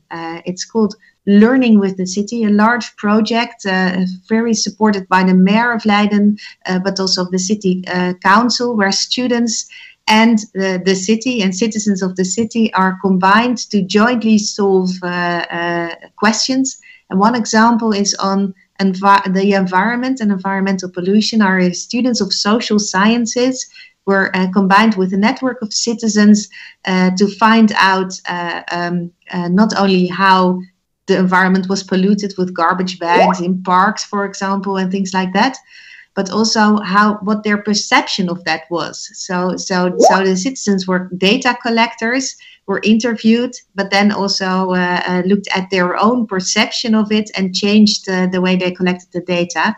And that jointly provided the city of Leiden with much information, not only where there were spots, but also how the citizens perceived this and what they found of that psychologically, how it affected them. That was a very nice project. We're now looking at extending that. In 2022, Leiden will be the European City of Science, and there, of course, we will have scientific conferences and programs, but we also have a program on involving citizens in the scientific projects. So that's something we really value. And we look forward to it as well as the Coimbra Group. Thank you so much. Yves, maybe you would like to give an example of the citizen science, and then I will come back to Stuart.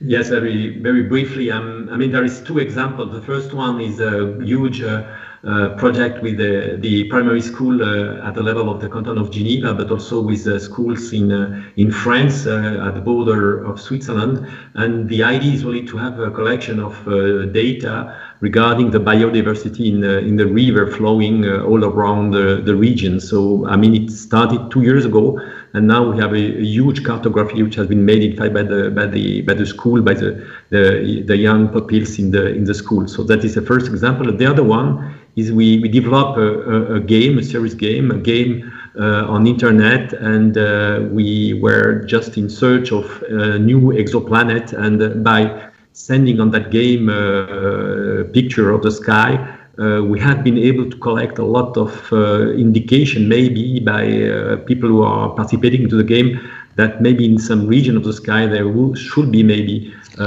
something that should be investigated to find a new exoplanet. So I think it was very interesting to link a game on internet and also the capacity for researcher to accelerate their research of the new exoplanets.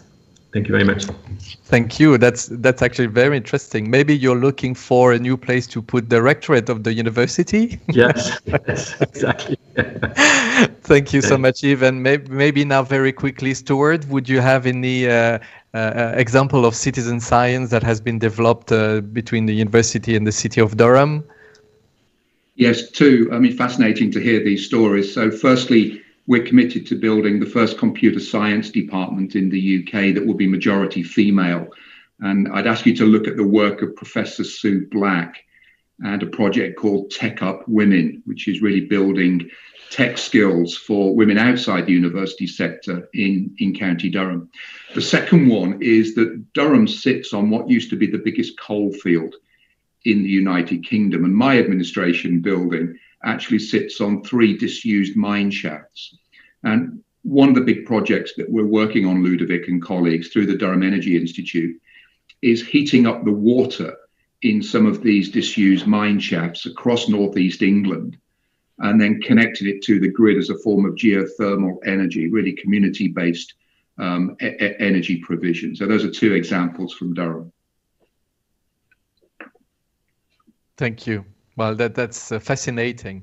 So we really have to conclude now this first panel, because we are already slightly behind schedule, and we had planned a half-hour comfort break for all the audience and the speakers. So we should really try to maintain this. So maybe just as a partly concluding remark, because as you know, there is now, after the break at 11, we will restart with the second part that will actually look into more details to the sustainability of another very important initiative, the so-called European Universities Alliances, with another very interesting panel. But maybe just to briefly conclude of what we have heard, we can clearly see that our universities are fit for sustainability. They are preparing the future, and they do not do that alone. They clearly do this with the municipalities, and the mayor of Poitiers was giving very good examples of this. And this is actually quite, this makes me quite optimistic that, yes, I believe that universities are the core engines of the local knowledge ecosystems, and we will all together continue this very important mission. So thank you all for the first part of this public conference morning, and we come back all together here in about 20 minutes for the second part of the public conference. Thank you very much, and see you very soon. And thank you to the panelists.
Bravo!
magnificencies, directors, spectabiles, honorabiles, dear colleagues, dear friends.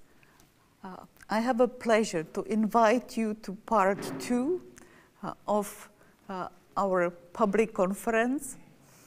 This is with a great nostalgia because I am here in the Patriotic Hall. I see here 10 computer screens, 5 colleagues from our IT and international relations, but you are far on one hand, but you are close. So we had interesting interventions this morning, and we spoke about different levels of governance. This last part of the conference will be devoted to one level, even so that we have here representatives of 2 levels of governance, European and university, but more actors.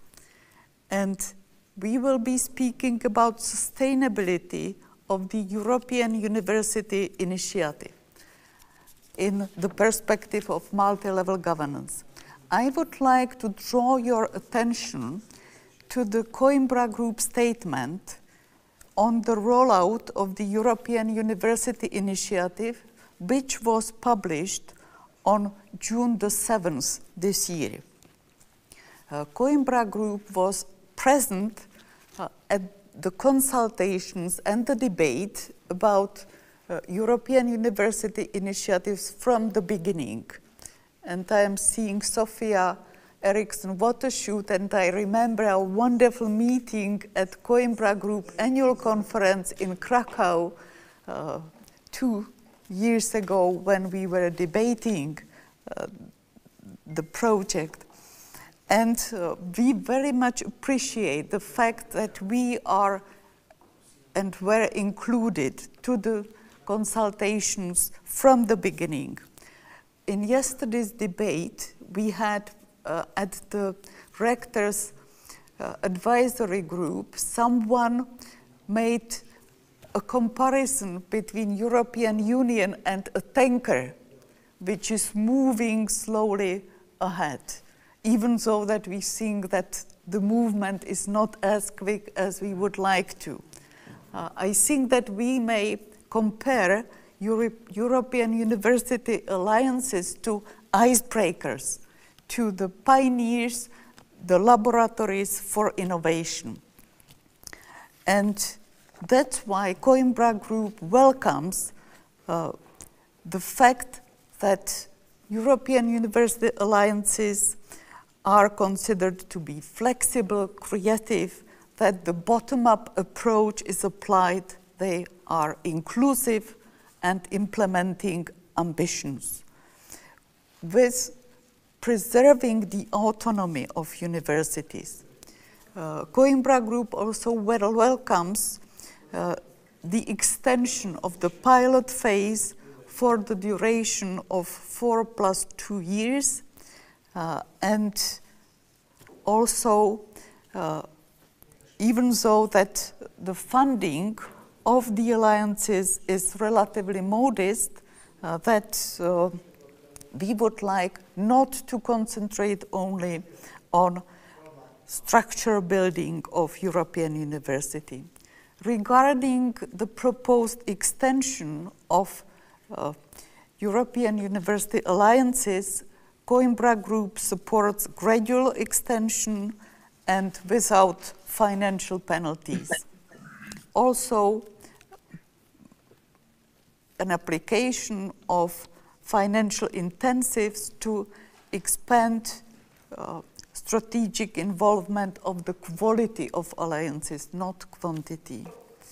Coimbra Group also supports a call for new alliances already in 2022, that we are not losing a momentum. Part of the statement is also devoted to the questions of the impacts of Brexit and the stress on the fact that Coimbra would want United Kingdom, and as was said in the previous panel, of Switzerland to be included in European projects, including European university initiatives. We have here 8 distinguished speakers. What I said, they are representing different levels of governance, and we have here 2 representatives from European Parliament and from European Commission. Then, regarding the actors, I am very happy that we have here 2 students with us, and then 4 rectors. One of them is Vice Rector, Peter Levens, and they are representing 4 European University Alliances where Coimbra Group is an associated partner. Even though that what was said by the Commissioner Gabriel, that 33 universities of 41 Coimbra Group members are members also of European University Alliances. So, first of all, the first speaker was supposed to be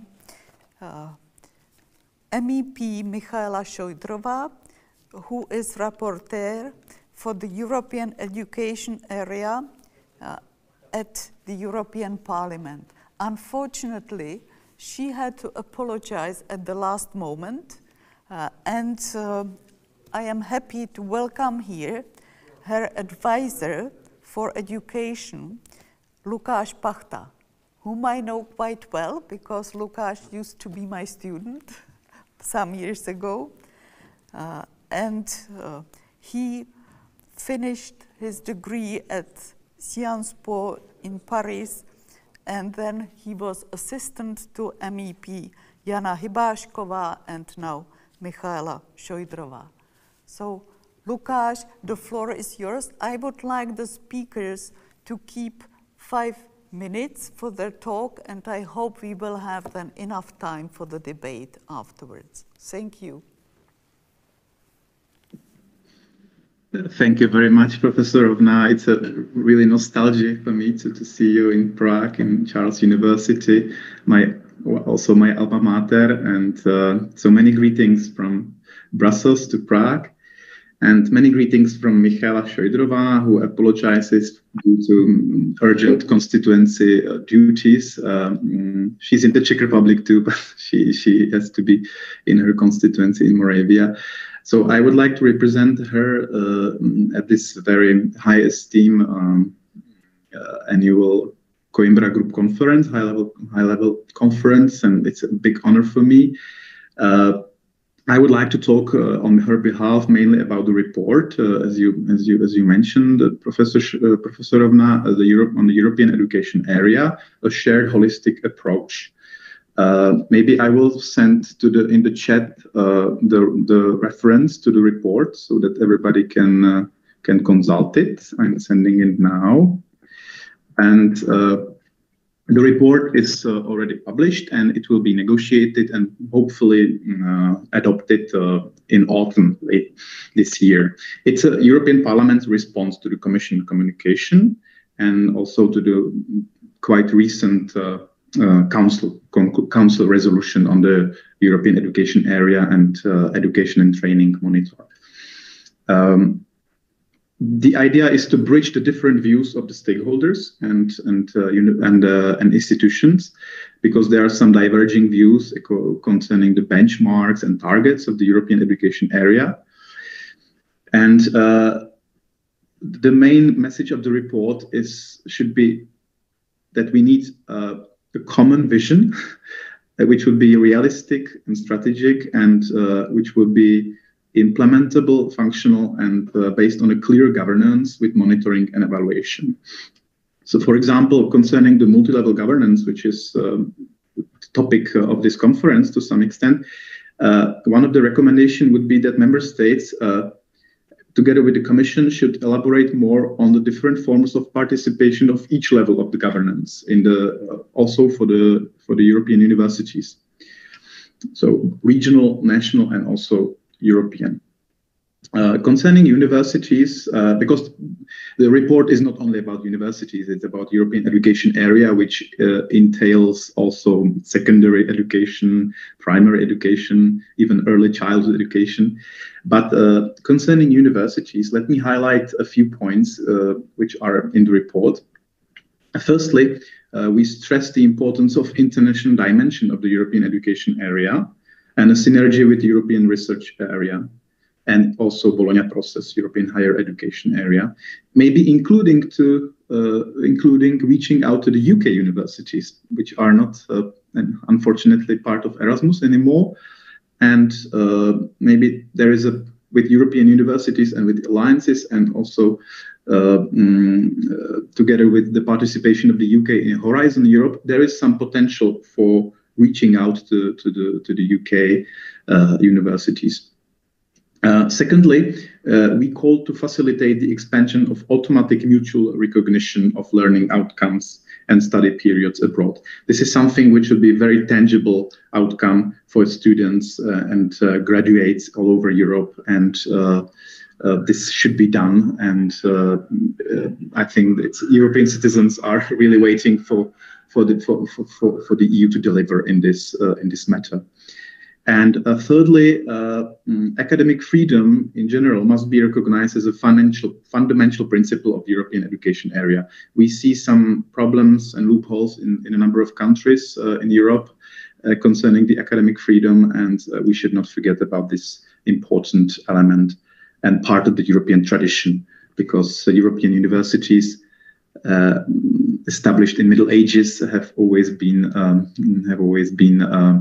let's say, the carrier of freedoms and freedom of thought on the European continent.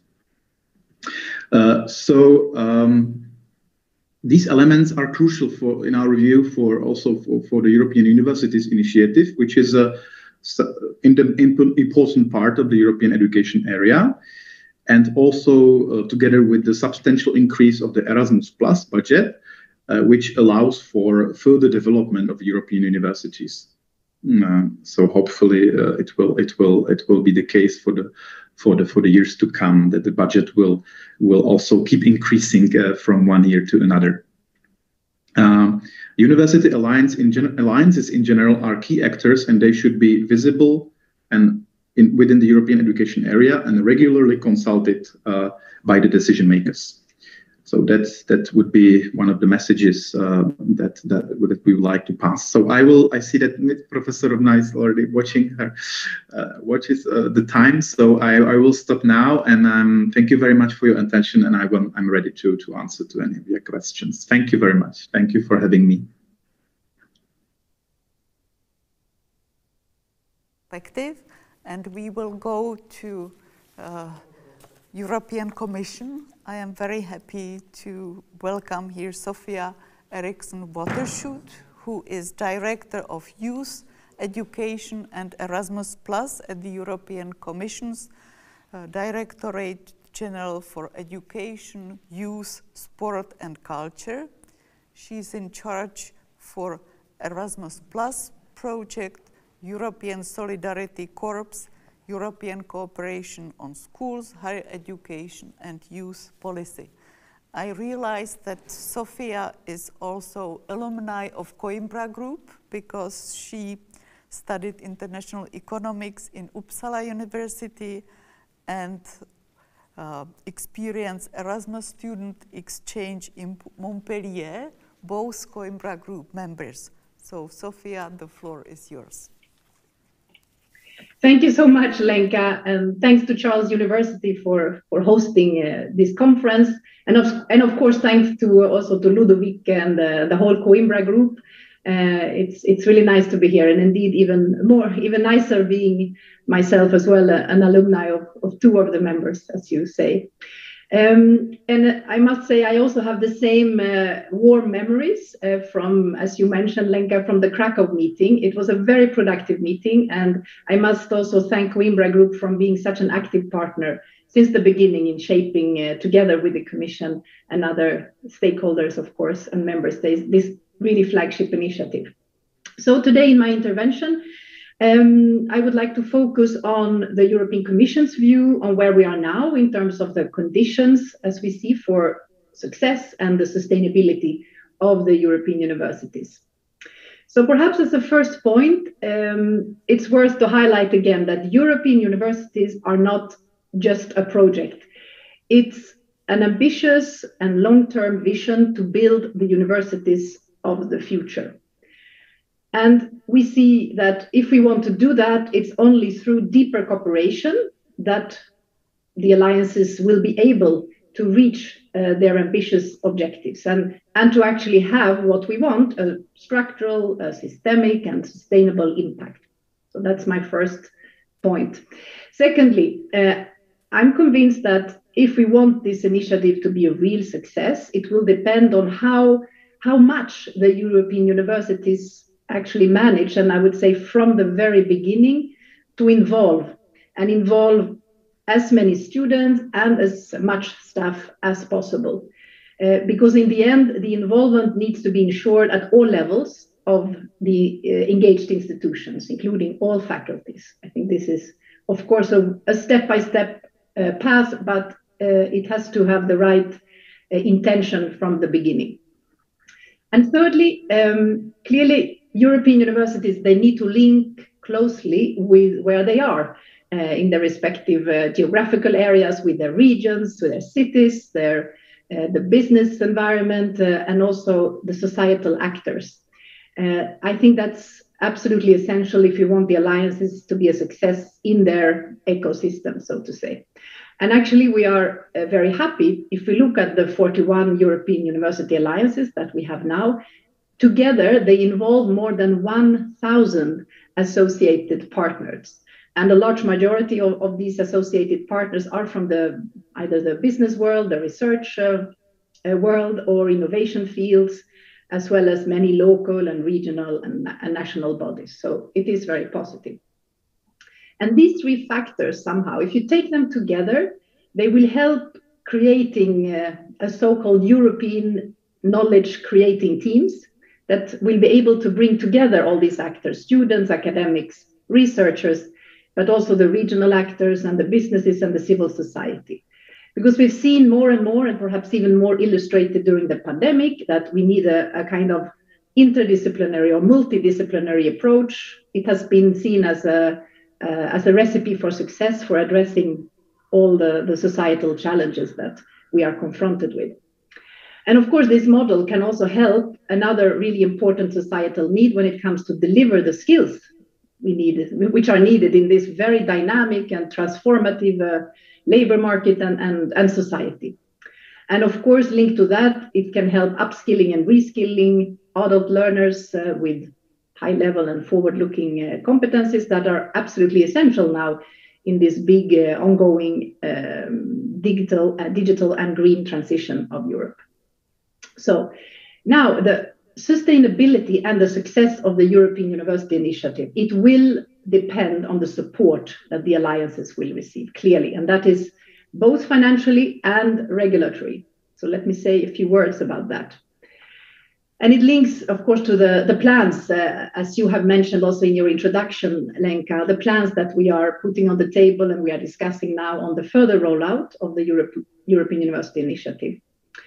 And as we did in the beginning, in terms of bottom-up co-creation, co-developing the initiative, we are also doing this now when we take the next steps of the further rollout. So we are really delighted that we have such a strong feedback and a lot of ideas in these past weeks and months and weeks and months to come, of course.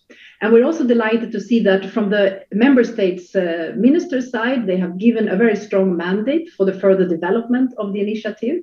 It's confirmed as recent as the 17th of May, when education ministers had a discussion around the future of the initiative. So that's really positive. And of course, on this basis, it's extremely important that at the same time we have a completely new multi-annual financial framework with a much reinforced Erasmus Plus program, in synergy with the other reinforced programs like Horizon Europe and also other important EU instruments like the Resilience and Recoverance Facility, to name the top ones perhaps.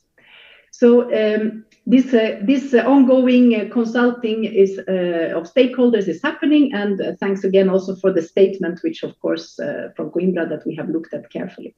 So what are the ideas that have come back to us so far? First feedback, well, it's linked to the funding. Higher funding is needed and more longer term funding, which in a way is not a surprise, but it's important to tackle it and quite immediately. Because we see also the alliances, they say, and rightly so, it takes time to create this close and in-depth cooperation, and it takes a lot of resources to do it. And that's why we have proposed this so-called bridge funding model of 4 + 2 years, which is also important that we go ahead quite quickly to avoid a funding gap, because some of the first pilot will not so long in the future end their first part of the funding scheme.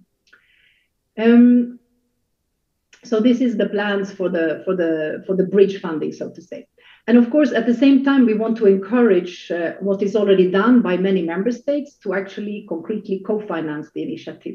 We don't have yet all member states, but we keep on encouraging and really hoping that we will reach all of them at some point. So the second feedback is that we have heard the sector's call to keep an inclusive approach in the broadest sense. So far, we have about 5% of higher education institutions that benefit from this initiative. And our objective would be to double this number. Not to say exactly when, but knowing that the initiative should not be seen as an elitist and exclusive initiative, it's important for us to think that we have to have this step-by-step enlargement to more higher education institutions. So from that angle, we would like to give opportunities both for new calls and at the same time give opportunities to higher education institutions to also join existing alliances. But of course, not as an obligation, but as a kind of incentive. Now, the third feedback is about the geographical scope. And this may not be for all the alliances, but we see that some really would like to enlarge in that direction. And that's why we are considering here to enlarge the scope, the geographical scope, to the Bologna countries. And that would actually be convenient because we also see that there are many common tools shared clearly between the Erasmus Plus associated countries and the Bologna countries. So it makes sense to consider this entity together. And of course, we've already discussed these proposals. They're on the table, and we have heard already, let's say, some pros and the cons of the proposals. So we will see, of course, where it lands in the end. But it's an important last and fourth feedback, which is a really a big work strand. But this is what we are starting to look at more and more in detail now. It's to identify and map the most pressing obstacles or the hurdles for transnational cooperation. And clearly, this is a good timing with the lessons learned so far from the existing 41 alliances. So we'll try now to map these hurdles, and of course, we'll try to find solutions as far as it's possible and provide actually concrete recommendations to member states, because we see some of the hurdles are at national level. All in all, it's hard to imagine the initiative would really be functioning well without strong commitment, not only from the European level and the alliances level, but also from the member state level.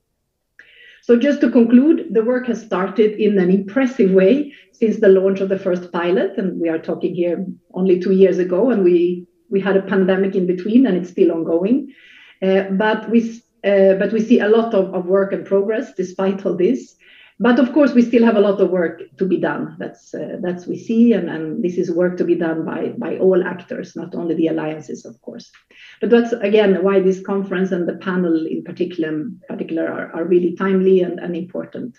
So, thank you. Thank you very much, Sophia.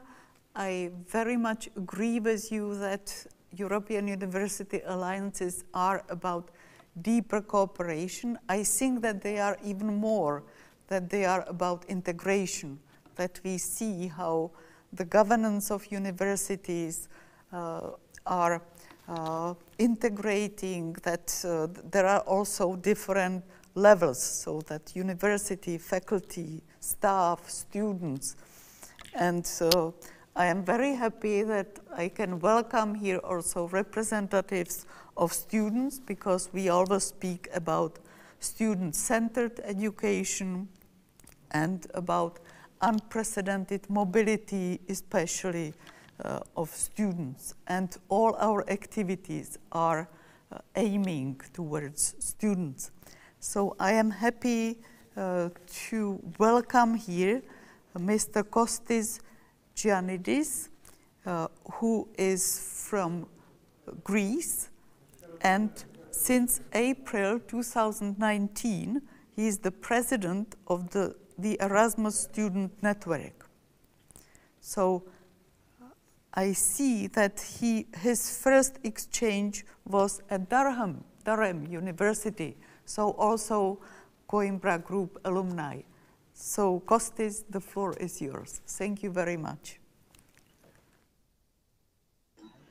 Yes, thank you very much, Professor Rovna. Indeed, it is a pleasure to be among the Coimbra Group members. It's always nice to be in this kind of events. It's true that I also find myself as an alumni of the Coimbra Group, not from my host university, but actually from the university that I did my Erasmus exchange back in 2013 at Durham University. So at the moment, I am from Greece indeed, but I live in Brussels, where I serve as the president of the Erasmus Student Network. And this topic that we are discussing today about the multi-level governance and the European Universities Initiative is actually very important for us, because we at the Erasmus Student Network, as an organization, we are a multi-governance organization.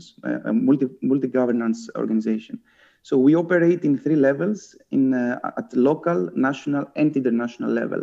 At the local level, we have around 534 local associations, which are covering around 1,000 higher education universities in Europe. Those local associations, they are managed by national organizations as a federation, and then the 42 national organizations that we have in different countries in Europe, they are coordinated by the international level here in Brussels.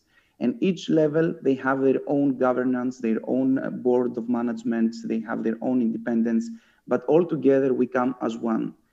And I think in the context of the European Universities Initiative, it is very important to engage this kind of European student networks like ESN and the European Students' Union, where both of us, we are part of the stakeholders group of the European Commission, and we are trying to give our input to the European University initiatives.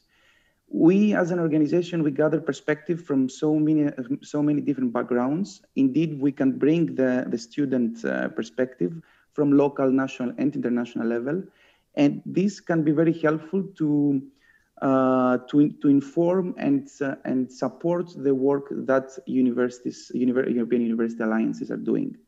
In ESN, we have strong ties with the Coimbra Group, as you know. Many of our local associations, they are associate members of several European University Alliances.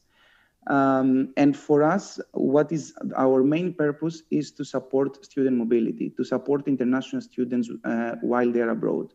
And the scope of the goal of European universities to increase student mobility to 50% is a very ambitious goal, but ESN is here to support towards this direction. By having local associations in so many different countries, we can help your students when they go abroad from one university to another and make them feel home, make them feel that they are safe, make them have friends in the other university that they are going. So this is very useful, we believe, because if an alliance has, let's say, 5, 6, 7 universities, it is very likely that all of those universities, they will have an ESN local associations. So while they go abroad, we can take care of your students. Another element that I want to mention is that for us, the European University Initiative are very important because they bring this societal aspect and there is the innovation aspect where the students, they are not just passive receivers. They are not the students who are just sitting in a class and they are receiving information. We have to change the pedagogy and we have to change the way that we are teaching in European universities in order to make the students active citizens. We want those students to contribute to the society. And this is why in ESN, we have a pan-European program called Social Erasmus. And the aim of Social Erasmus is to provide volunteering opportunities to international students while they are abroad in another country. And we want those students to contribute to the hosting, to the community that they study and tackle societal problems that this community is facing. And this can be done in an innovative way within the European University Alliances by recognizing non-formal education, by implementing courses that they can have this challenge-based approach, this societal aspect. So this is what we are trying in ESN to foster, the civic engagement and the active citizenship of international students while they are studying in another country. And we believe this can be made even better through the European University Initiative. And I will stop here as a short introduction to this panel because I know that we have many questions to tackle, so I don't want to waste more of your time. Thank you very much. Thank you very much, Kostis. I was happy that what you said was very much what was said previously by Sofia, and this is the role of European University Alliances among students, but also in the society, what is very important. And this is very good that students are also playing active role. So we have another representative of students, and I am very happy to welcome here Martina Darmanin. She is president of the European Students' Union, and her academic background is in health sciences, and she got a degree at University of Malta. So we have either to consider to have Malta as a new partner university at Coimbra Group, or you may consider additional degree at some Coimbra Group university. So there is a choice. So please, the floor is yours. Thank you so much. I would definitely consider both options and happy to establish the cooperation with the University of Malta. And also to thank Charles University for this opportunity. It's a real pleasure and an honor to participate in this panel. As was introduced, I find this really an exciting process currently, the rollout of the European Universities Initiative. I myself am part of the Civis Alliance Health Hub Council, and I see how many great opportunities for interdisciplinarity and cross-country cooperation there is through this initiative. And keeping in mind the wider picture, I really see how this can bring so many beneficial educational opportunities, but also social opportunities for our wider communities. So in that sense, I do agree with the term of pioneering the practical implementation of our future universities. It's amazing. I also have to say that as ESU, we are very much in line with what Kostis has mentioned, but also what Ms. Eriksson has mentioned, in particular, the involvement of stakeholders as a crucial element in this preliminary stage. And ESU's work through its 45 national unions of students from 40 different countries. Basically, we started off with a lot of outreach and information exchange activities, basically through meeting with the representatives of our national unions and with the representatives from the unis. And understanding how do they understand multi-level governance in their national and institutional context. So as in order to give them the agency of taking ownership as well of the process. As well, we've been partnering up with our partners on quality assurance here, the European Network of Quality Assurance Agencies, ENCA EUA, in the UNIQUE project as well, to understand as well the role that quality assurance is playing in supporting the rollout of this initiative, because we really see this as the moment to gather good practices on multi-level governance. And our main pinpoint here is particularly because of the history of our organization of ESO, how it came about. Basically, our conditions for our membership is that we see democratic student participation, that they are run democratically, that students representatives are elected by their constituencies. And we see this as really important in order to have that legitimate voice at the decision-making table.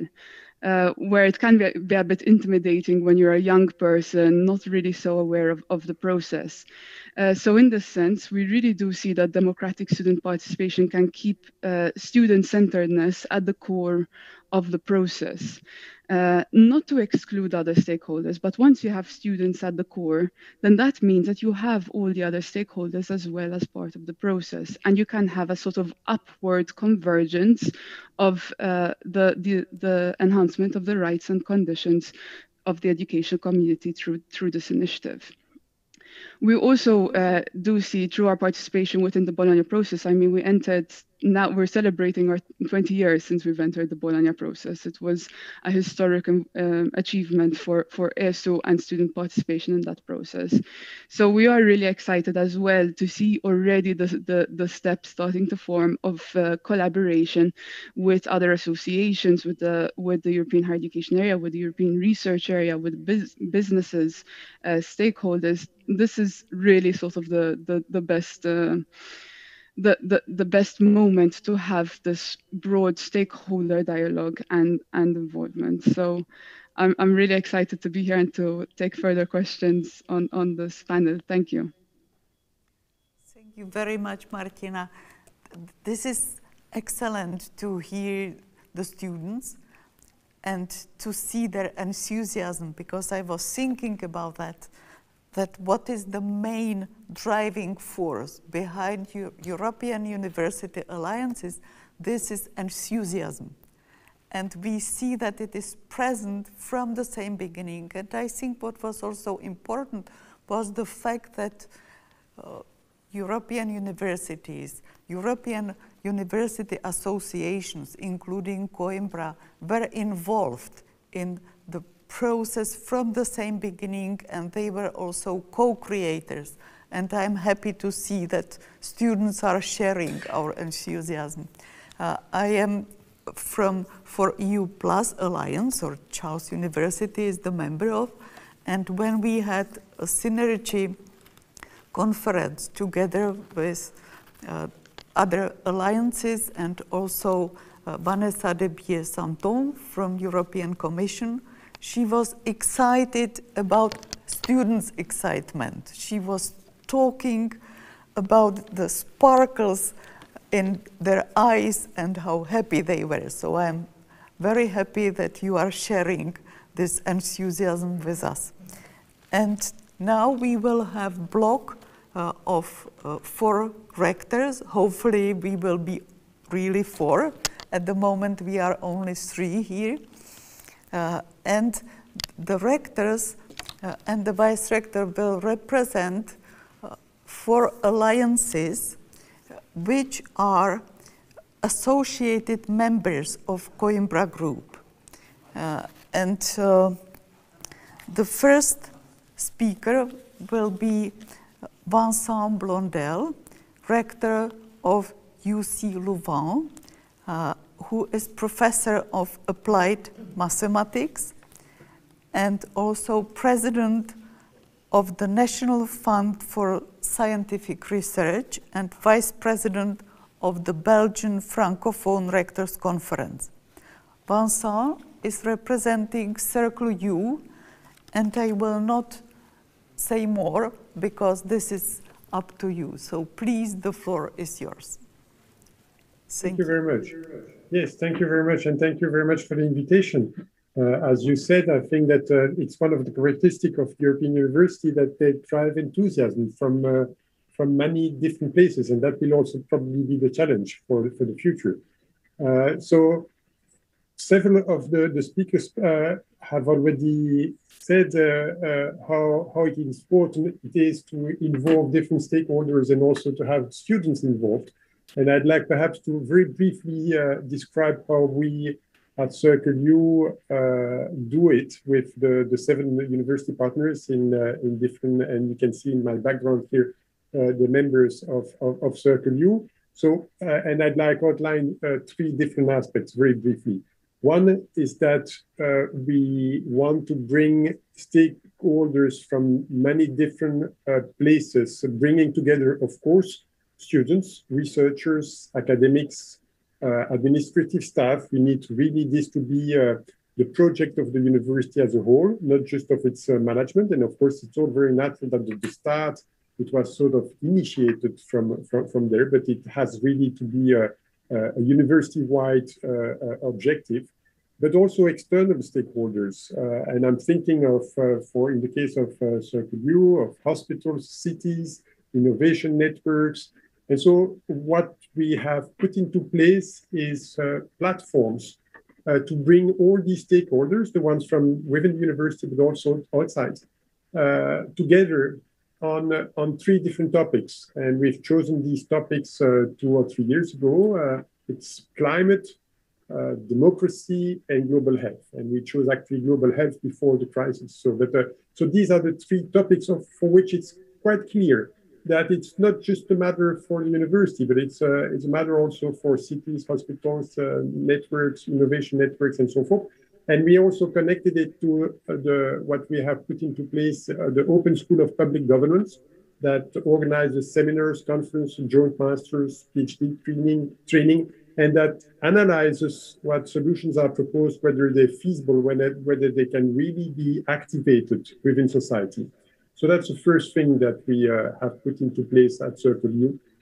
The second one, and I'd like to thank the previous speakers, Kostis Diadinis and Martina Darmanin, both for their enthusiasm, but also for reminding us, and so did also Director Sofia Eriksson, that we need to really involve the students on all these aspects at the European University. And so one way of doing it, and that was not that easy, one way of doing it is that when we've set up the legal entity, we had to decide on the board who was going to sit on the board.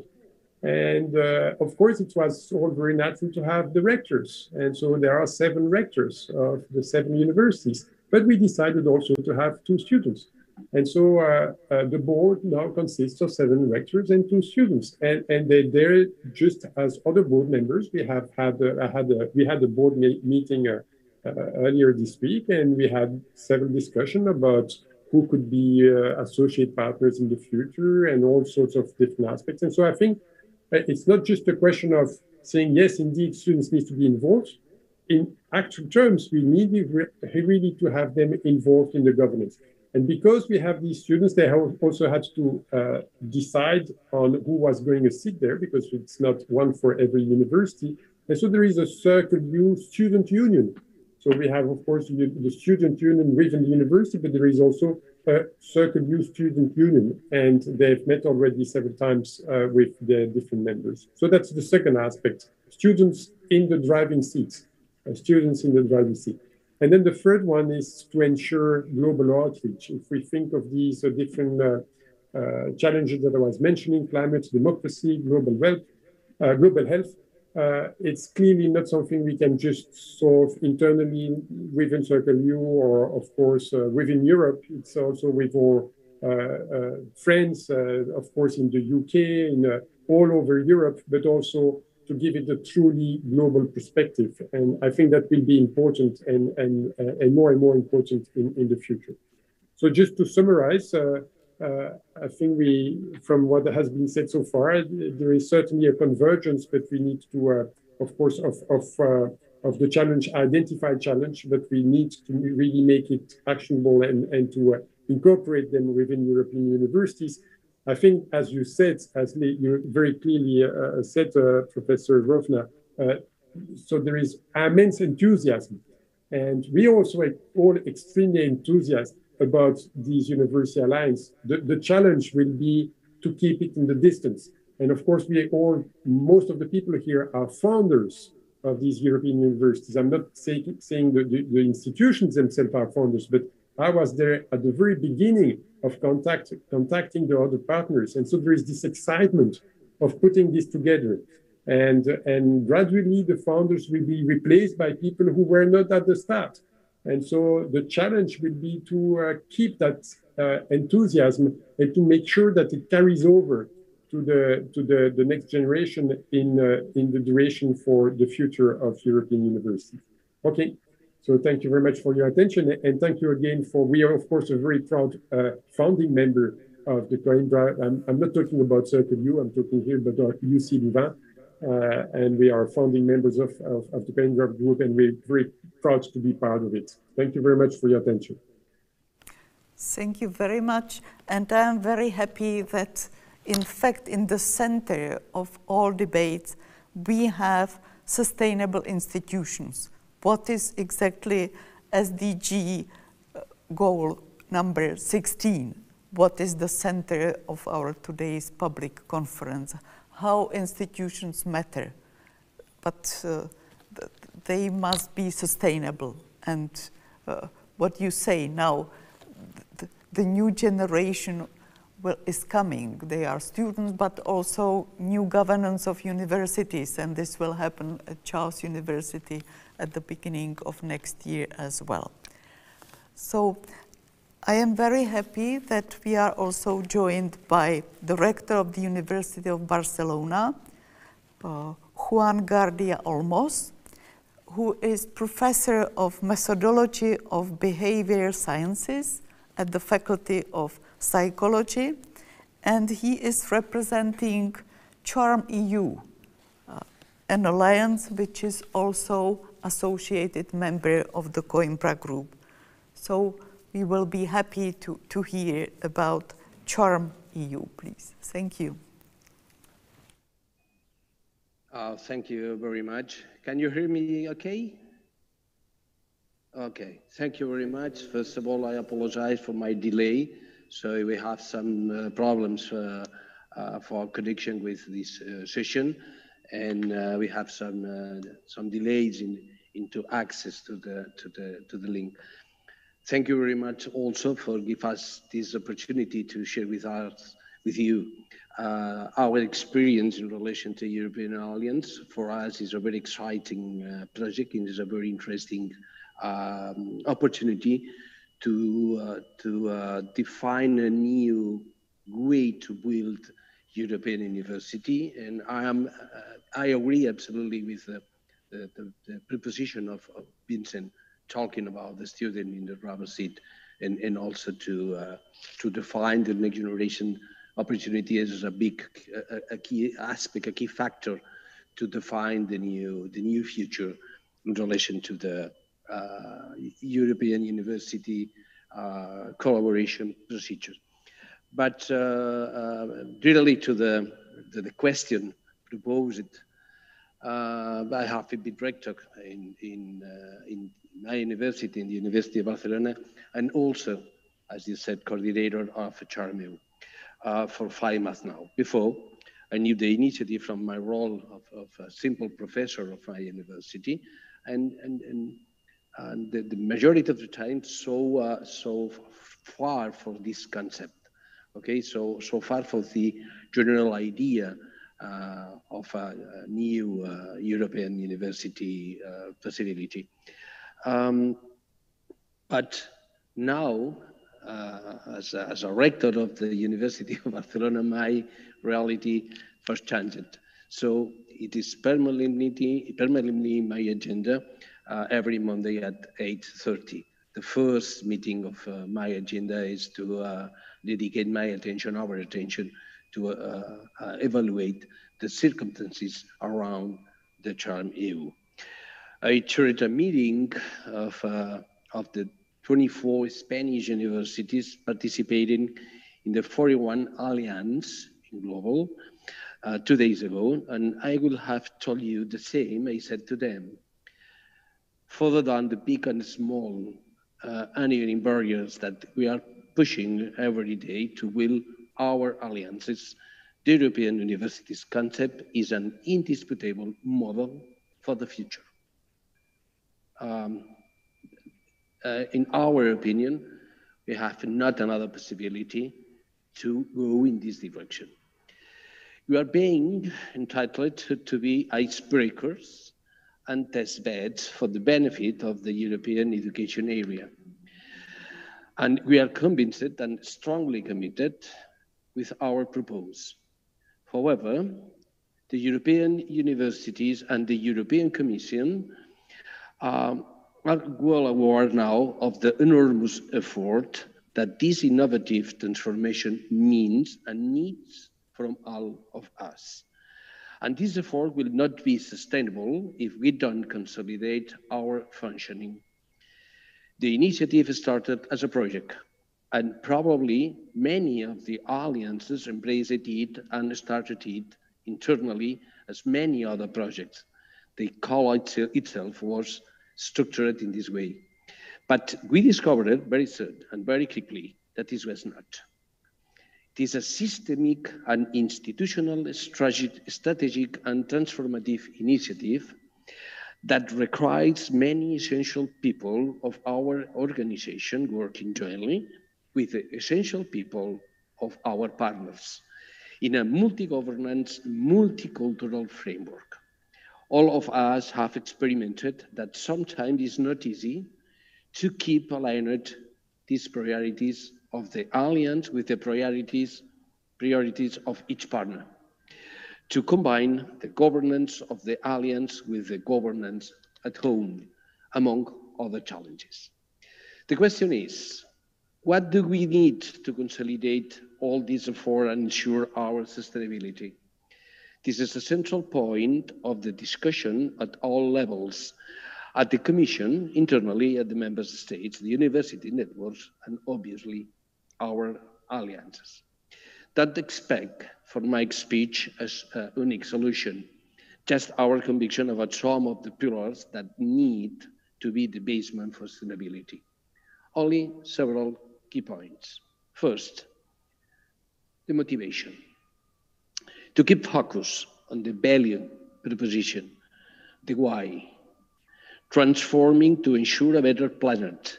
Graduates prepared for future challenges, embracing European values, transdisciplinarity, inclusivity, diversity, cooperation, transferability, and many other elements that our alliance describes in their missions and visions that are embedded in our activity.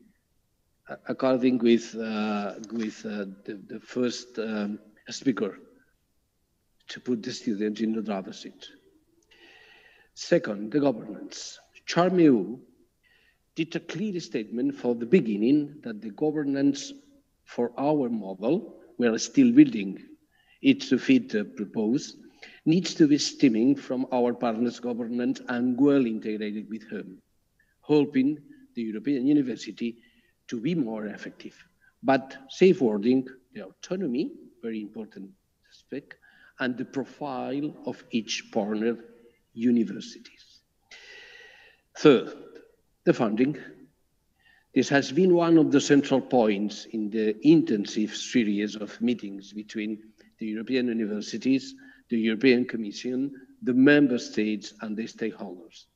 If we want to achieve sustainability and to be inclusive, an effort from the Commission and from the member states will be needed to overcome fragmented project-based funding. And the last, four, the recognition system for the people that is making it possible. Almost on the top of the transformation list, it is necessary alignment of the career assessment of academic and non-academic staff with the objective. We can have the previous pillars and do nothing if we don't engage the people. The effort they are doing is hard, and it will not be sustainable if this is not recognized in these careers. I am well aware that I am talking about one of the most complex matters, and that we will need to push national barriers in some cases, or institutional systems, or both. And it will take time and change, so that we start moving. It's the same situation that I comment according with the Vincent proposition. The next generation is also a very special opportunity and window to prepare the future. We think that the first three pillars be better developed with a specific legal entity, and we strongly support the idea of the Commission to analyze if any existing European legal entity can be involved to match the purpose and to keep it as flexible as possible to serve to different missions and different models for European universities or for other consortia that can be formed in the future. It is obvious that nothing of the above is easy, but we will be here if the things very easy. We have embraced the challenge, and we need an additional basic research. Time, a lot of time. Time to consolidate, time to start producing measurable impact. I like to compare our situation with a startup that needs the trust of the investors while innovating and arriving to the balance point. And finally, I don't want to finish without emphasizing one important point. In this long journey, we don't feel alone. That is very important, especially for us. We want to thank the European Commission and the Member States for the co-creation process they are carrying and the active listening from the beginning. And I want to thank also the other alliance, especially Coimbra Group, for the spirit of cooperation and generosity that we have built together. The journey is a little bit lighter in good company. Thank you very much. Thank you very much, Director Olmos. There were many ideas and thoughts, and I'm sure that we will come back to them during the further debates. What I would like to stress is one level, and this is also national level, and European University Alliances in the ecosystem of the nation.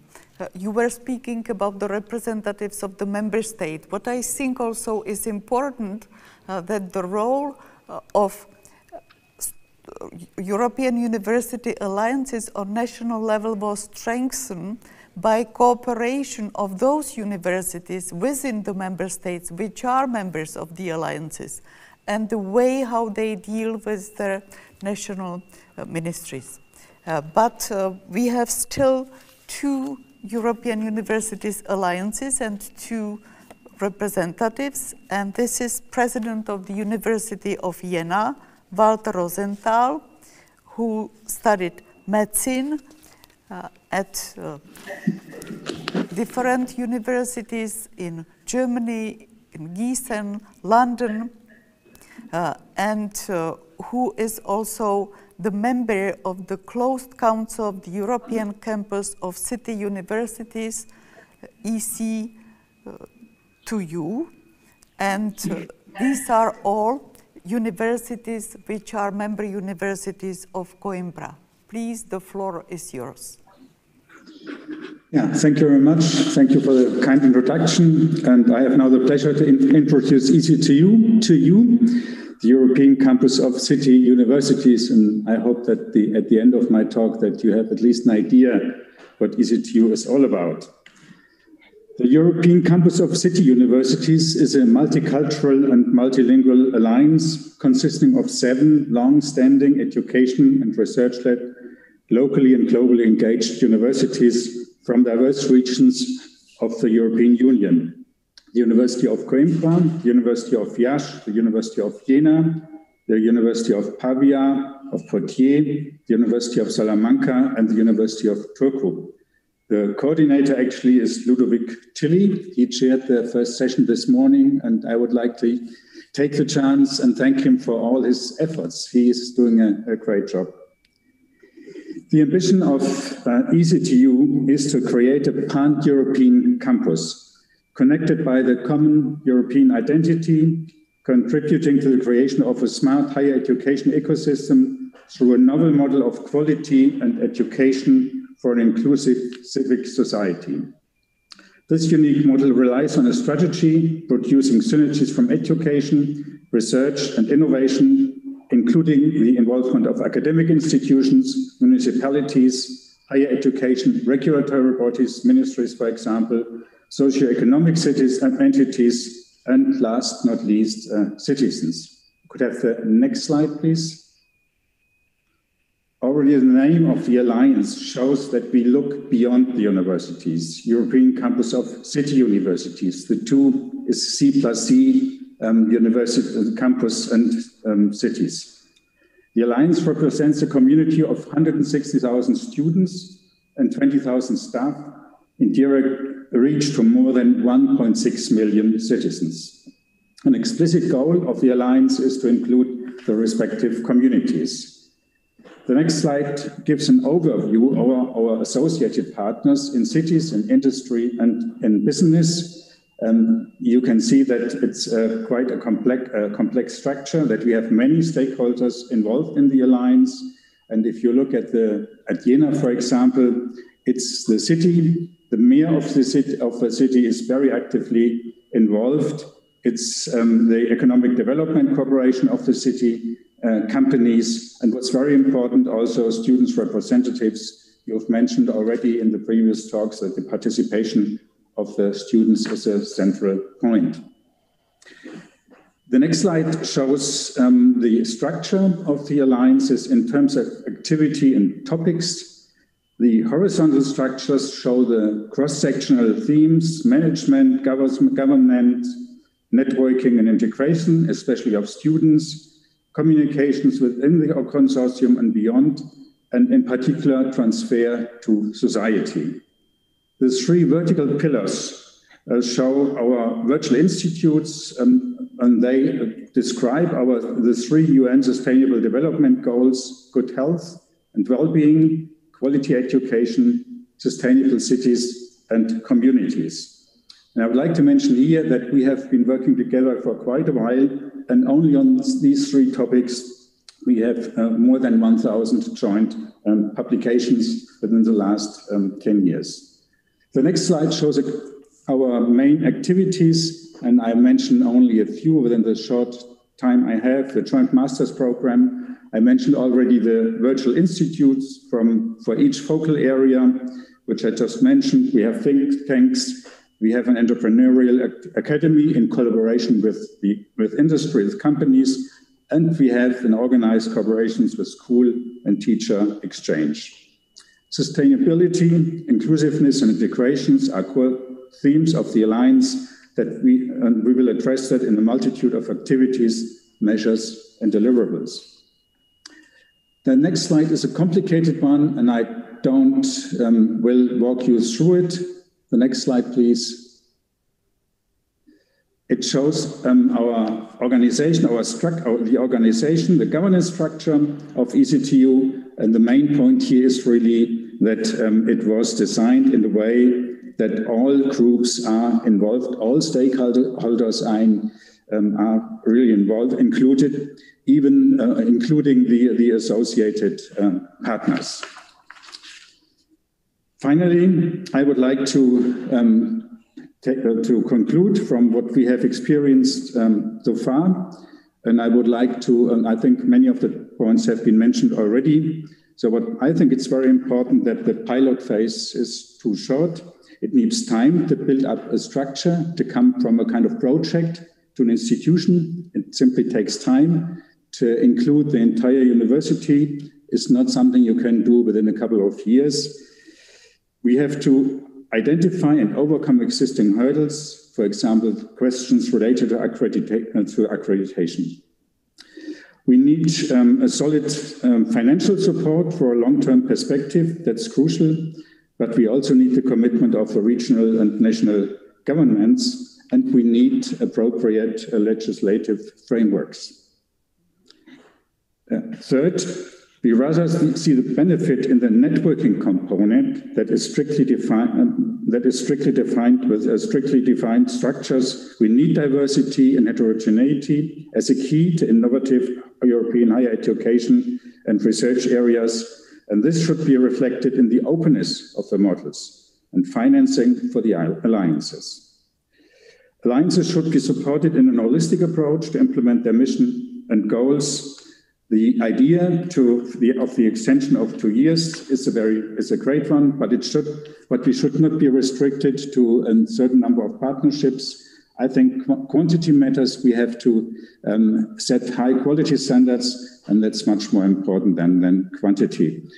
So qualitative factors should be taken into account much more than the quantitative factors. These are just some ideas, and as I already said, they have been mentioned by some of the previous speakers. I would like to thank you for your attention.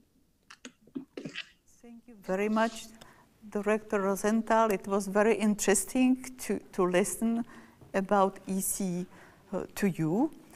It was interesting when you mentioned the hurdles we are all facing, and that we have to deal with other level, it means national level, to overcome them. And that's why I think that European University Alliances are these icebreakers which help to deal with national legislation. And this is also how we help other universities in our ecosystem. And what we very much admire about your alliance is the close cooperation with local actors. It means with your cities. We had the mayor of Poitiers here in the first part of our session.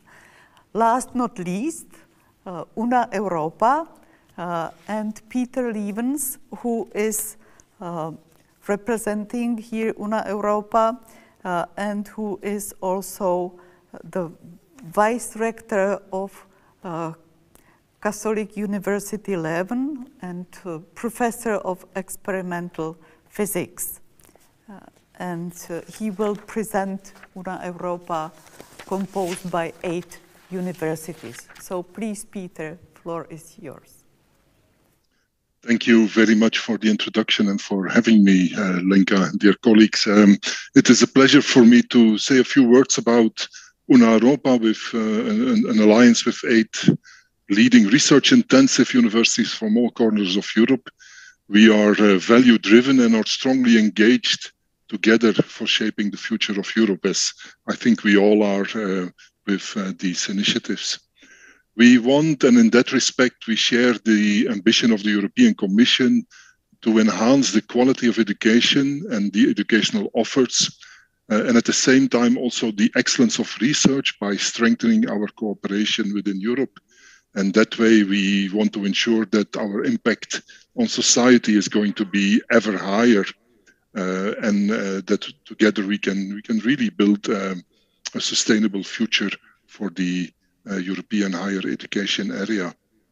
We try to achieve this in particular by working together in interdisciplinary and transdisciplinary ways across our institutions, and we decided to do that primarily on 5 focus areas, which are European studies, sustainability, artificial intelligence and data science, but also cultural heritage and One Health, which became quite relevant in the pandemic that we are still living in, and preventing us for being in Prague at this moment, unfortunately.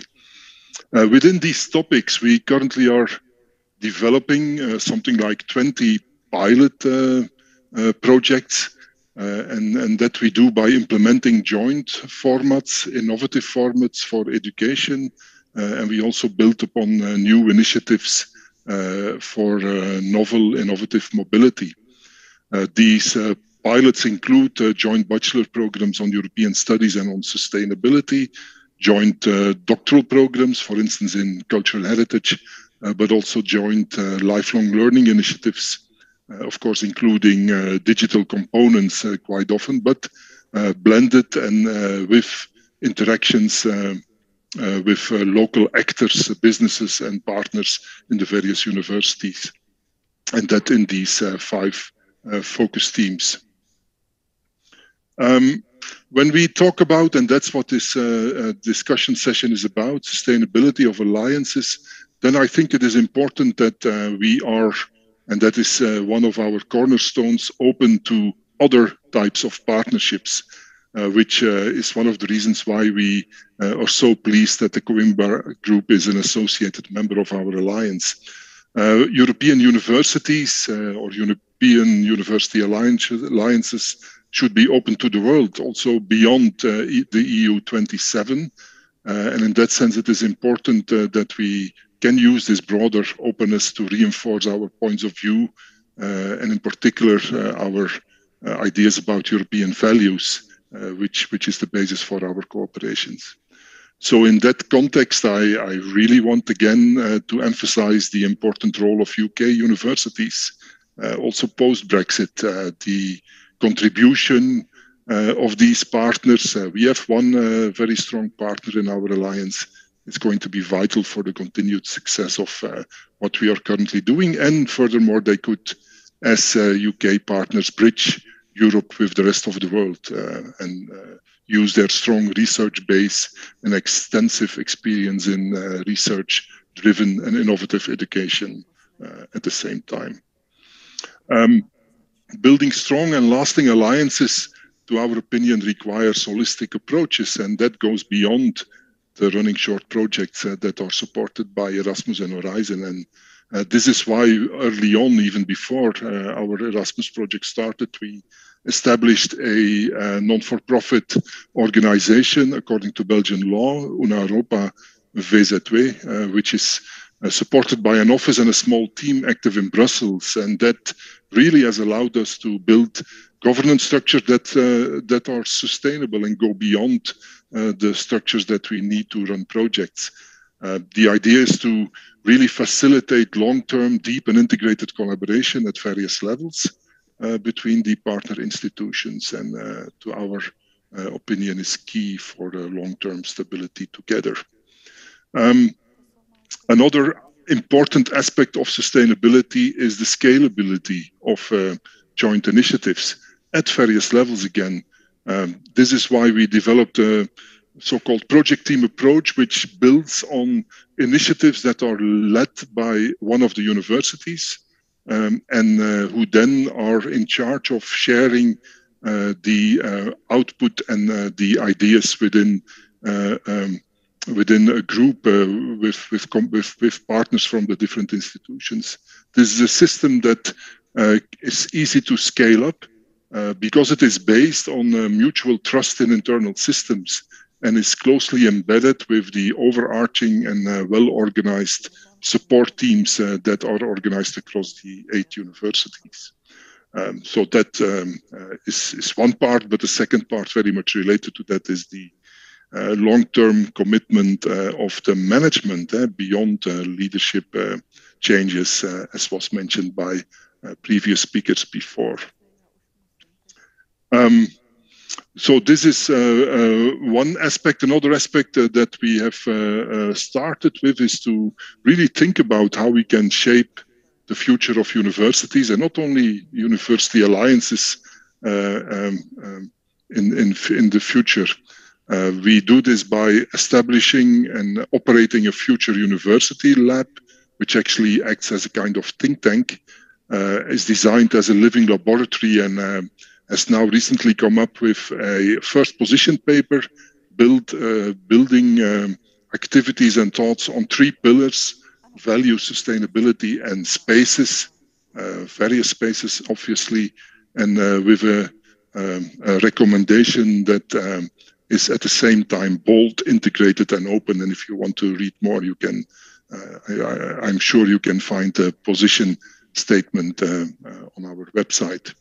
We also, and that has been mentioned before by other colleagues, want to have a bottom-up input from all our community, and in that sense we currently are running Una Europa 2030 strategic exercise, which should lead to a better and longer-lasting strategy. Maybe 3 very brief final concluding remarks. I think we should keep in mind that whatever we do it for our students and for the student body of Europe and the world in general. So the role of students in all our endeavors should be optimized as much as possible. Also, we need continued support, and therefore we strongly are in favor, as Coimbra Group has stated in its paper, of an holistic EU funding instrument where we really advocate that this funding instrument should be more programmatic and promote higher quality, excellence and competitiveness of the full European higher education sector. And then last, but certainly not least, we are convinced that if we want our initiatives to be sustainable, we will really need more than just some adaptations at the level of member states to accommodate some of our ambitions. We very much would welcome bold initiatives of the European Commission towards an adequate legislative framework at the European level that is supporting joint initiatives that we want to take in higher education. That certainly would facilitate the sustainability of all the joint initiatives that our alliance and all of the other alliances are currently developing. Thank you for listening to me. Thank you very much, Peter, for presenting Una Europa. When I was speaking at the beginning about the statement of Coimbra Group, we also were asking for Bologna countries to be the members of the alliances. So I think that this is in compliance with what you have said. But one short comment regarding Charles University, we are really very sorry you are not here, because restaurants were booked and excursions prepared. But for those who would like to make them anyway, they are accessible on the web page of the conference. But when you come next time, you can see that all. So we got a lot of questions, either via Zoom or YouTube, and we do not have as much time as we hoped for, and I was not strict enough regarding the speakers. So I will start with the first question. Could you let us know which administrative procedures, if any, were achieved quicker thanks to your university being a member of a university alliance? So this is mostly for the rectors, or maybe if students know, please, who can give us an answer?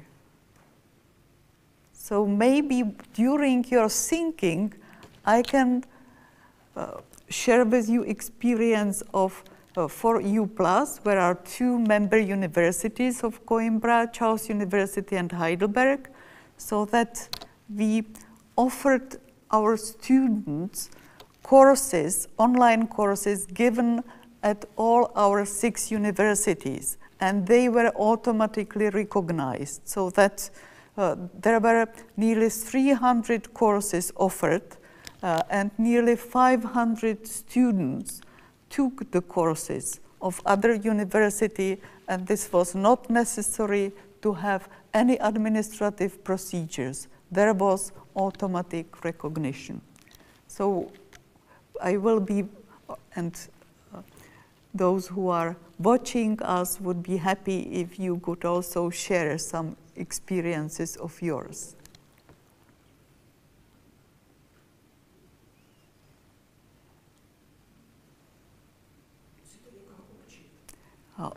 So please,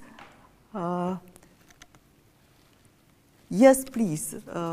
I see. Maybe I can briefly mention that we are in the process of preparing a joint ECTU master program, several master programs in the areas I have just mentioned, and also a certification program for career development for transferable skills. So these are the activities that are currently going on within ECTU. So thank you, Director Rosenthal. So that Vincent Blondel, so please. Perhaps just to, yes, for Circle U, perhaps just describing something that we've set up just recently now. So these are the academic chairs, so that are professors that are within our 7 members who will devote part of their time, 20%, 1 day a week, with the other universities. So these are academic chairs, and if you count it, it's for every university, it's 7 members. So it's about 50 professors that are sort of the professors of Circle U. And the best way to put into place ways of gaining a better understanding of what the others do, or putting together joint program. Of course, we have joint programs, we have the Open School of Public Governance, and we have a number of activities, but making sure that on a daily basis, almost on a weekly basis, people interact is the best way to have projects emerge. So thanks to this, for example, putting these chairs together, we've had an event, a scientific event on water for the future, and access to water in the future, and realizing that we had hundreds of researchers across all universities working on this and putting them in, having them all come together.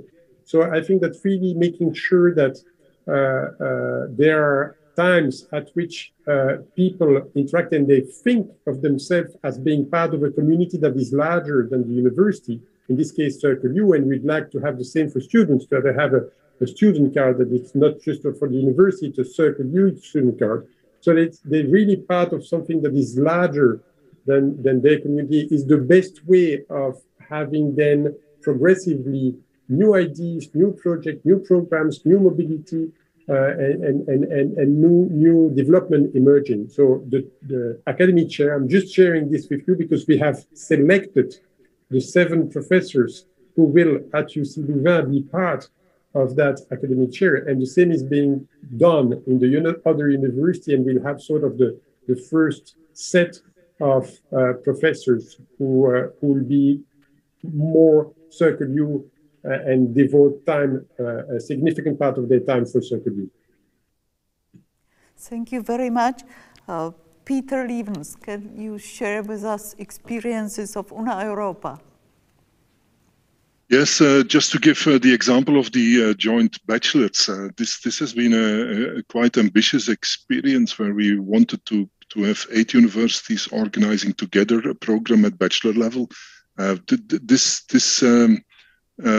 we are not fully there yet because it doesn't seem to be easy for all the member states to really join in the effort of awarding a joint degree. Everybody is involved, but all in different levels.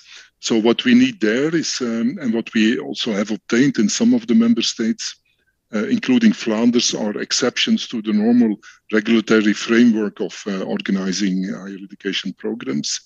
And in that sense, I think we would very much welcome bold initiatives concerning establishing European degrees, which valorize efforts that we take together jointly, and would be supported by all member states or even beyond that. So that's one of the examples.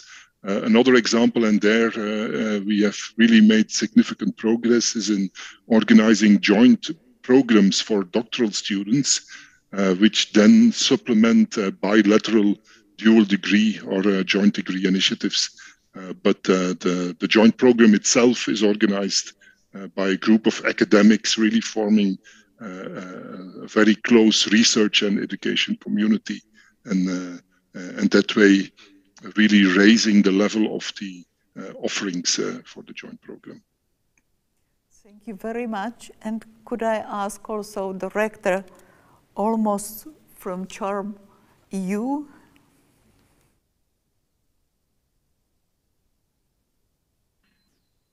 Mute. Thank you very much. And first of all, we agree with my previous colleagues in the description of their experiences. But from our point of view, I want to remark some 2 or 3 very briefly key factors. The first question to define is the difficulties associated with the quality processes in the accreditation processes of all the states implied in this joint initiative. So for us, was a very complicated way to identify the best way to obtain from each state the accreditation results of the quality agency. But at least thanks to the conjoint work of all the universities in Charmeu, we were obtained the accreditation for all the states member. But the other aspect to remark is in our case, we will produce the first master, conjoined with the rest of the universities, that begin the next September. It's the first master in this domain, in this area. And I agree with some aspects of Vincent and Walter and Peter has demonstrated with the difficulties to obtain some specific framework to join work with the rest of the professors and the teachers of the rest of the universities. But in our experiences, the next step that could be the next objective of our alliance is to build as an analog way from the master's degree and PhD course in the same structure with the participation of our partners and to produce some conjoint research line in order to be able the next step in a research career together with the rest of the universities. But in the master's degree and also in the PhD initiative, we must to collaborate of a unique structure in Europe in order to facilitate the quality assessment accreditation procedures, to facilitate also the result, the achieve of this initiative. Thanks. Thank you very much. We see how useful it is when the alliances are sharing their experiences, because they are thus enriching each other. I have a question here, which I would like to pose to the representatives of European institutions and also to students. And this is, where do you see the role and position of European university alliances in 5–10 years? So if we can ask Sophia, where do you see European university alliances in 5–10 years and their position? Thank you, Lenka, for such a nice and long-term question. I think we can simply go back to where we started and what you have also, many of you mentioned, this enthusiasm and what kind of high ambitions and hopes and dreams that came out from the co-creation of this initiative. And I think many of you have mentioned it. I think we want the European universities to be test beds and icebreakers. You have mentioned it yourself, and they are value-driven test beds and icebreakers to really set the pace for where we see where universities of the future should be. So in a way, European universities are leading this transformative work of what is probably necessary and demanded for all of our higher education institutions, all of the 5,000. So of course now we allowed ourselves to dream, and we count on the alliances to go towards that dream, but we don't count on them to do that in a very short time. And you have also mentioned, several of you, the absolutely importance of having time, and we fully acknowledge and agree with that. So we have to think of a step-by-step process. So even if you say 5 to 10 years, I hope we will have come a very far way, but I'm sure if we want to be as ambitious as we set out in the beginning, I'm sure there will still be some work left when we are thinking of this time period. But clearly, all of us following this initiative, we are keeping being amazed and enthusiastic for already changes happening now. So I'm sure, and I hope that this will continue for, let's say, the next 10 years and beyond. Thank you. This is what we were debating at some of the meetings with the Commission before, that universities are one of the oldest institutions still functioning in the world. So the rector was speaking about that at the beginning, dating the foundation of universities back to 11th century. And so what we are living or going through now, this is a revolution. This is a big change for universities. So to reach a success, we have to accommodate changes wisely, but to be icebreakers, to show the way for others. Lukáš Pachta, European Parliament, please, where do you see European University alliances in 5-10 years? Thank you very much, Lenka, for this great question. I mean, I absolutely agree what Sofia was saying about this role of avant-garde or pioneering of European universities in many terms, in terms of cooperation. I would also subscribe to this, to the idea of the automatic mutual recognition of diplomas. This is a very important element of the European University alliances. And in general, I think Europe is lagging behind the United States and parts of Asia in some domains. I think the European universities can also be an icebreaker in the areas where Europe has problems, such as, for example, degrees in artificial intelligence or some specialized areas where there are some loopholes. So I think European universities have very great potential, and I think European Parliament is considering European universities as a very important element in the Erasmus Plus program, because it was a colleague of Ms. Schroeder, of my boss, Mr. Zver, who was rapporteur for Erasmus Plus. He was fighting very hard for keeping European universities in Erasmus Plus program, because it was not obvious during the negotiations. Some member states were a little bit reluctant to the idea of keeping European universities financing in the Erasmus Plus program, but luckily, fortunately, it's the case for the 7 years. So we are expecting, as the European Parliament, the development of the initiative under Erasmus Plus umbrella. That's the very concrete goal. But in the long term, European universities should be the avant-garde in many terms, as I already explained. Thank you. Thank you very much. So we have time for the answers of the students, because we are speaking about student-centered project, and we want to hear your voice. So what would you like to see in 5-10 years regarding European University alliances?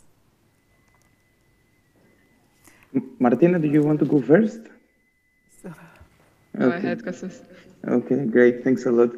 I mean, personally, I agree with all the previous speakers. I think that's the direction, that's the way forward.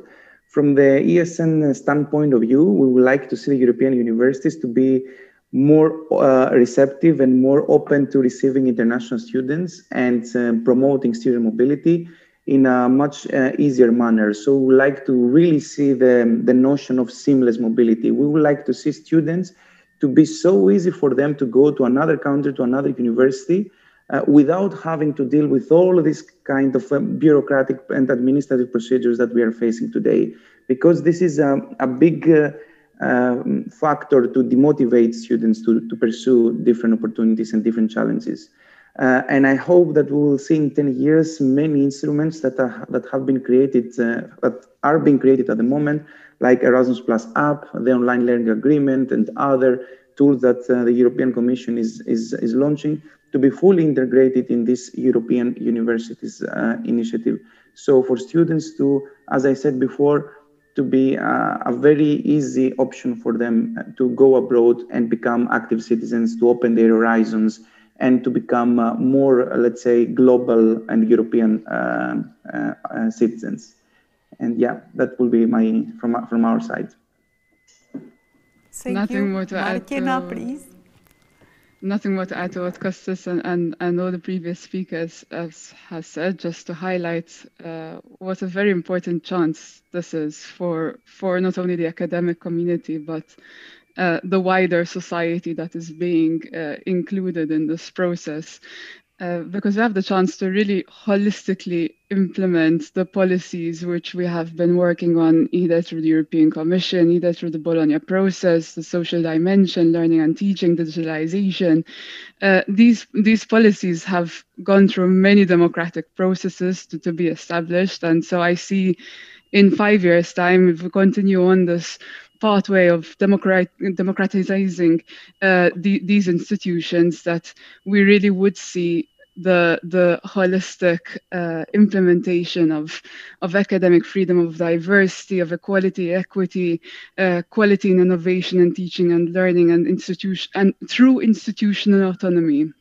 That is sort of the groundwork of it all.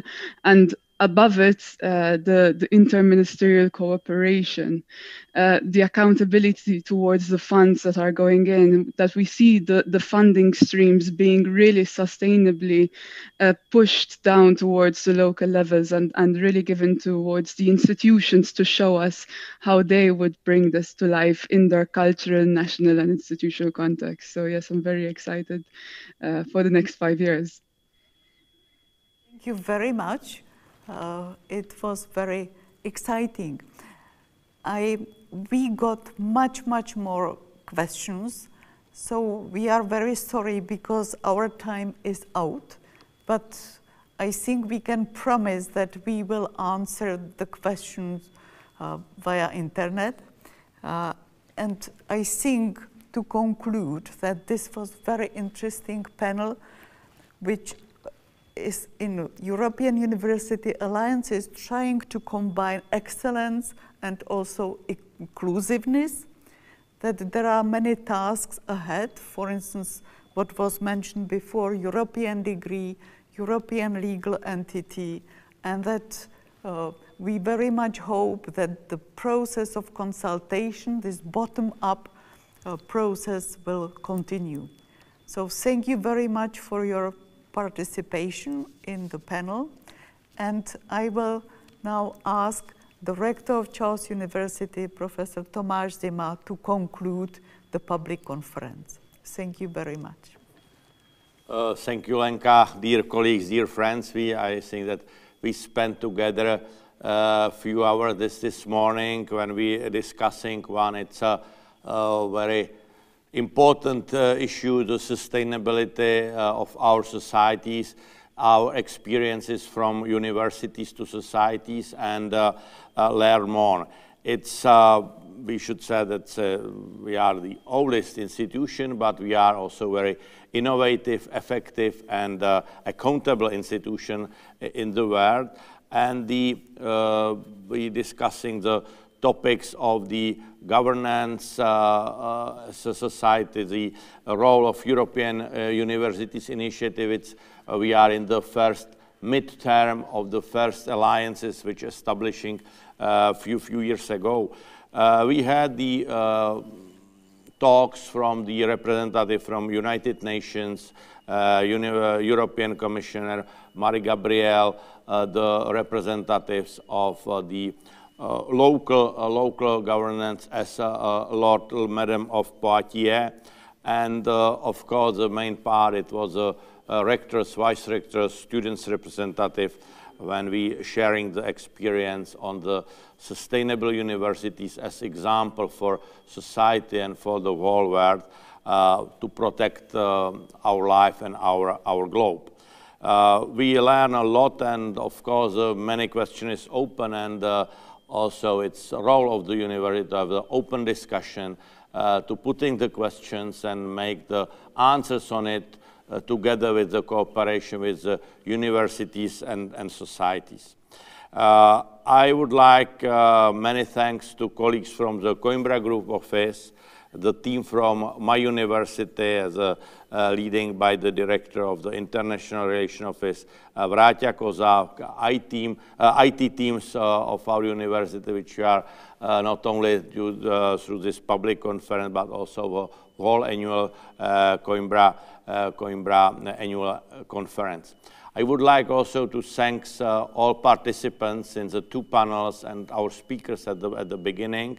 And we must believe that in the near future we will meet to face-to-face I think that definitely next year in Padua. And I wish you the nice summer relaxing time, and with a very strong forces for the next months and years, not only in the topic of sustainability, but moving forward the European universities in the globe. Thank you very much all. Enjoy the lunchtime and nice summer. Thank you.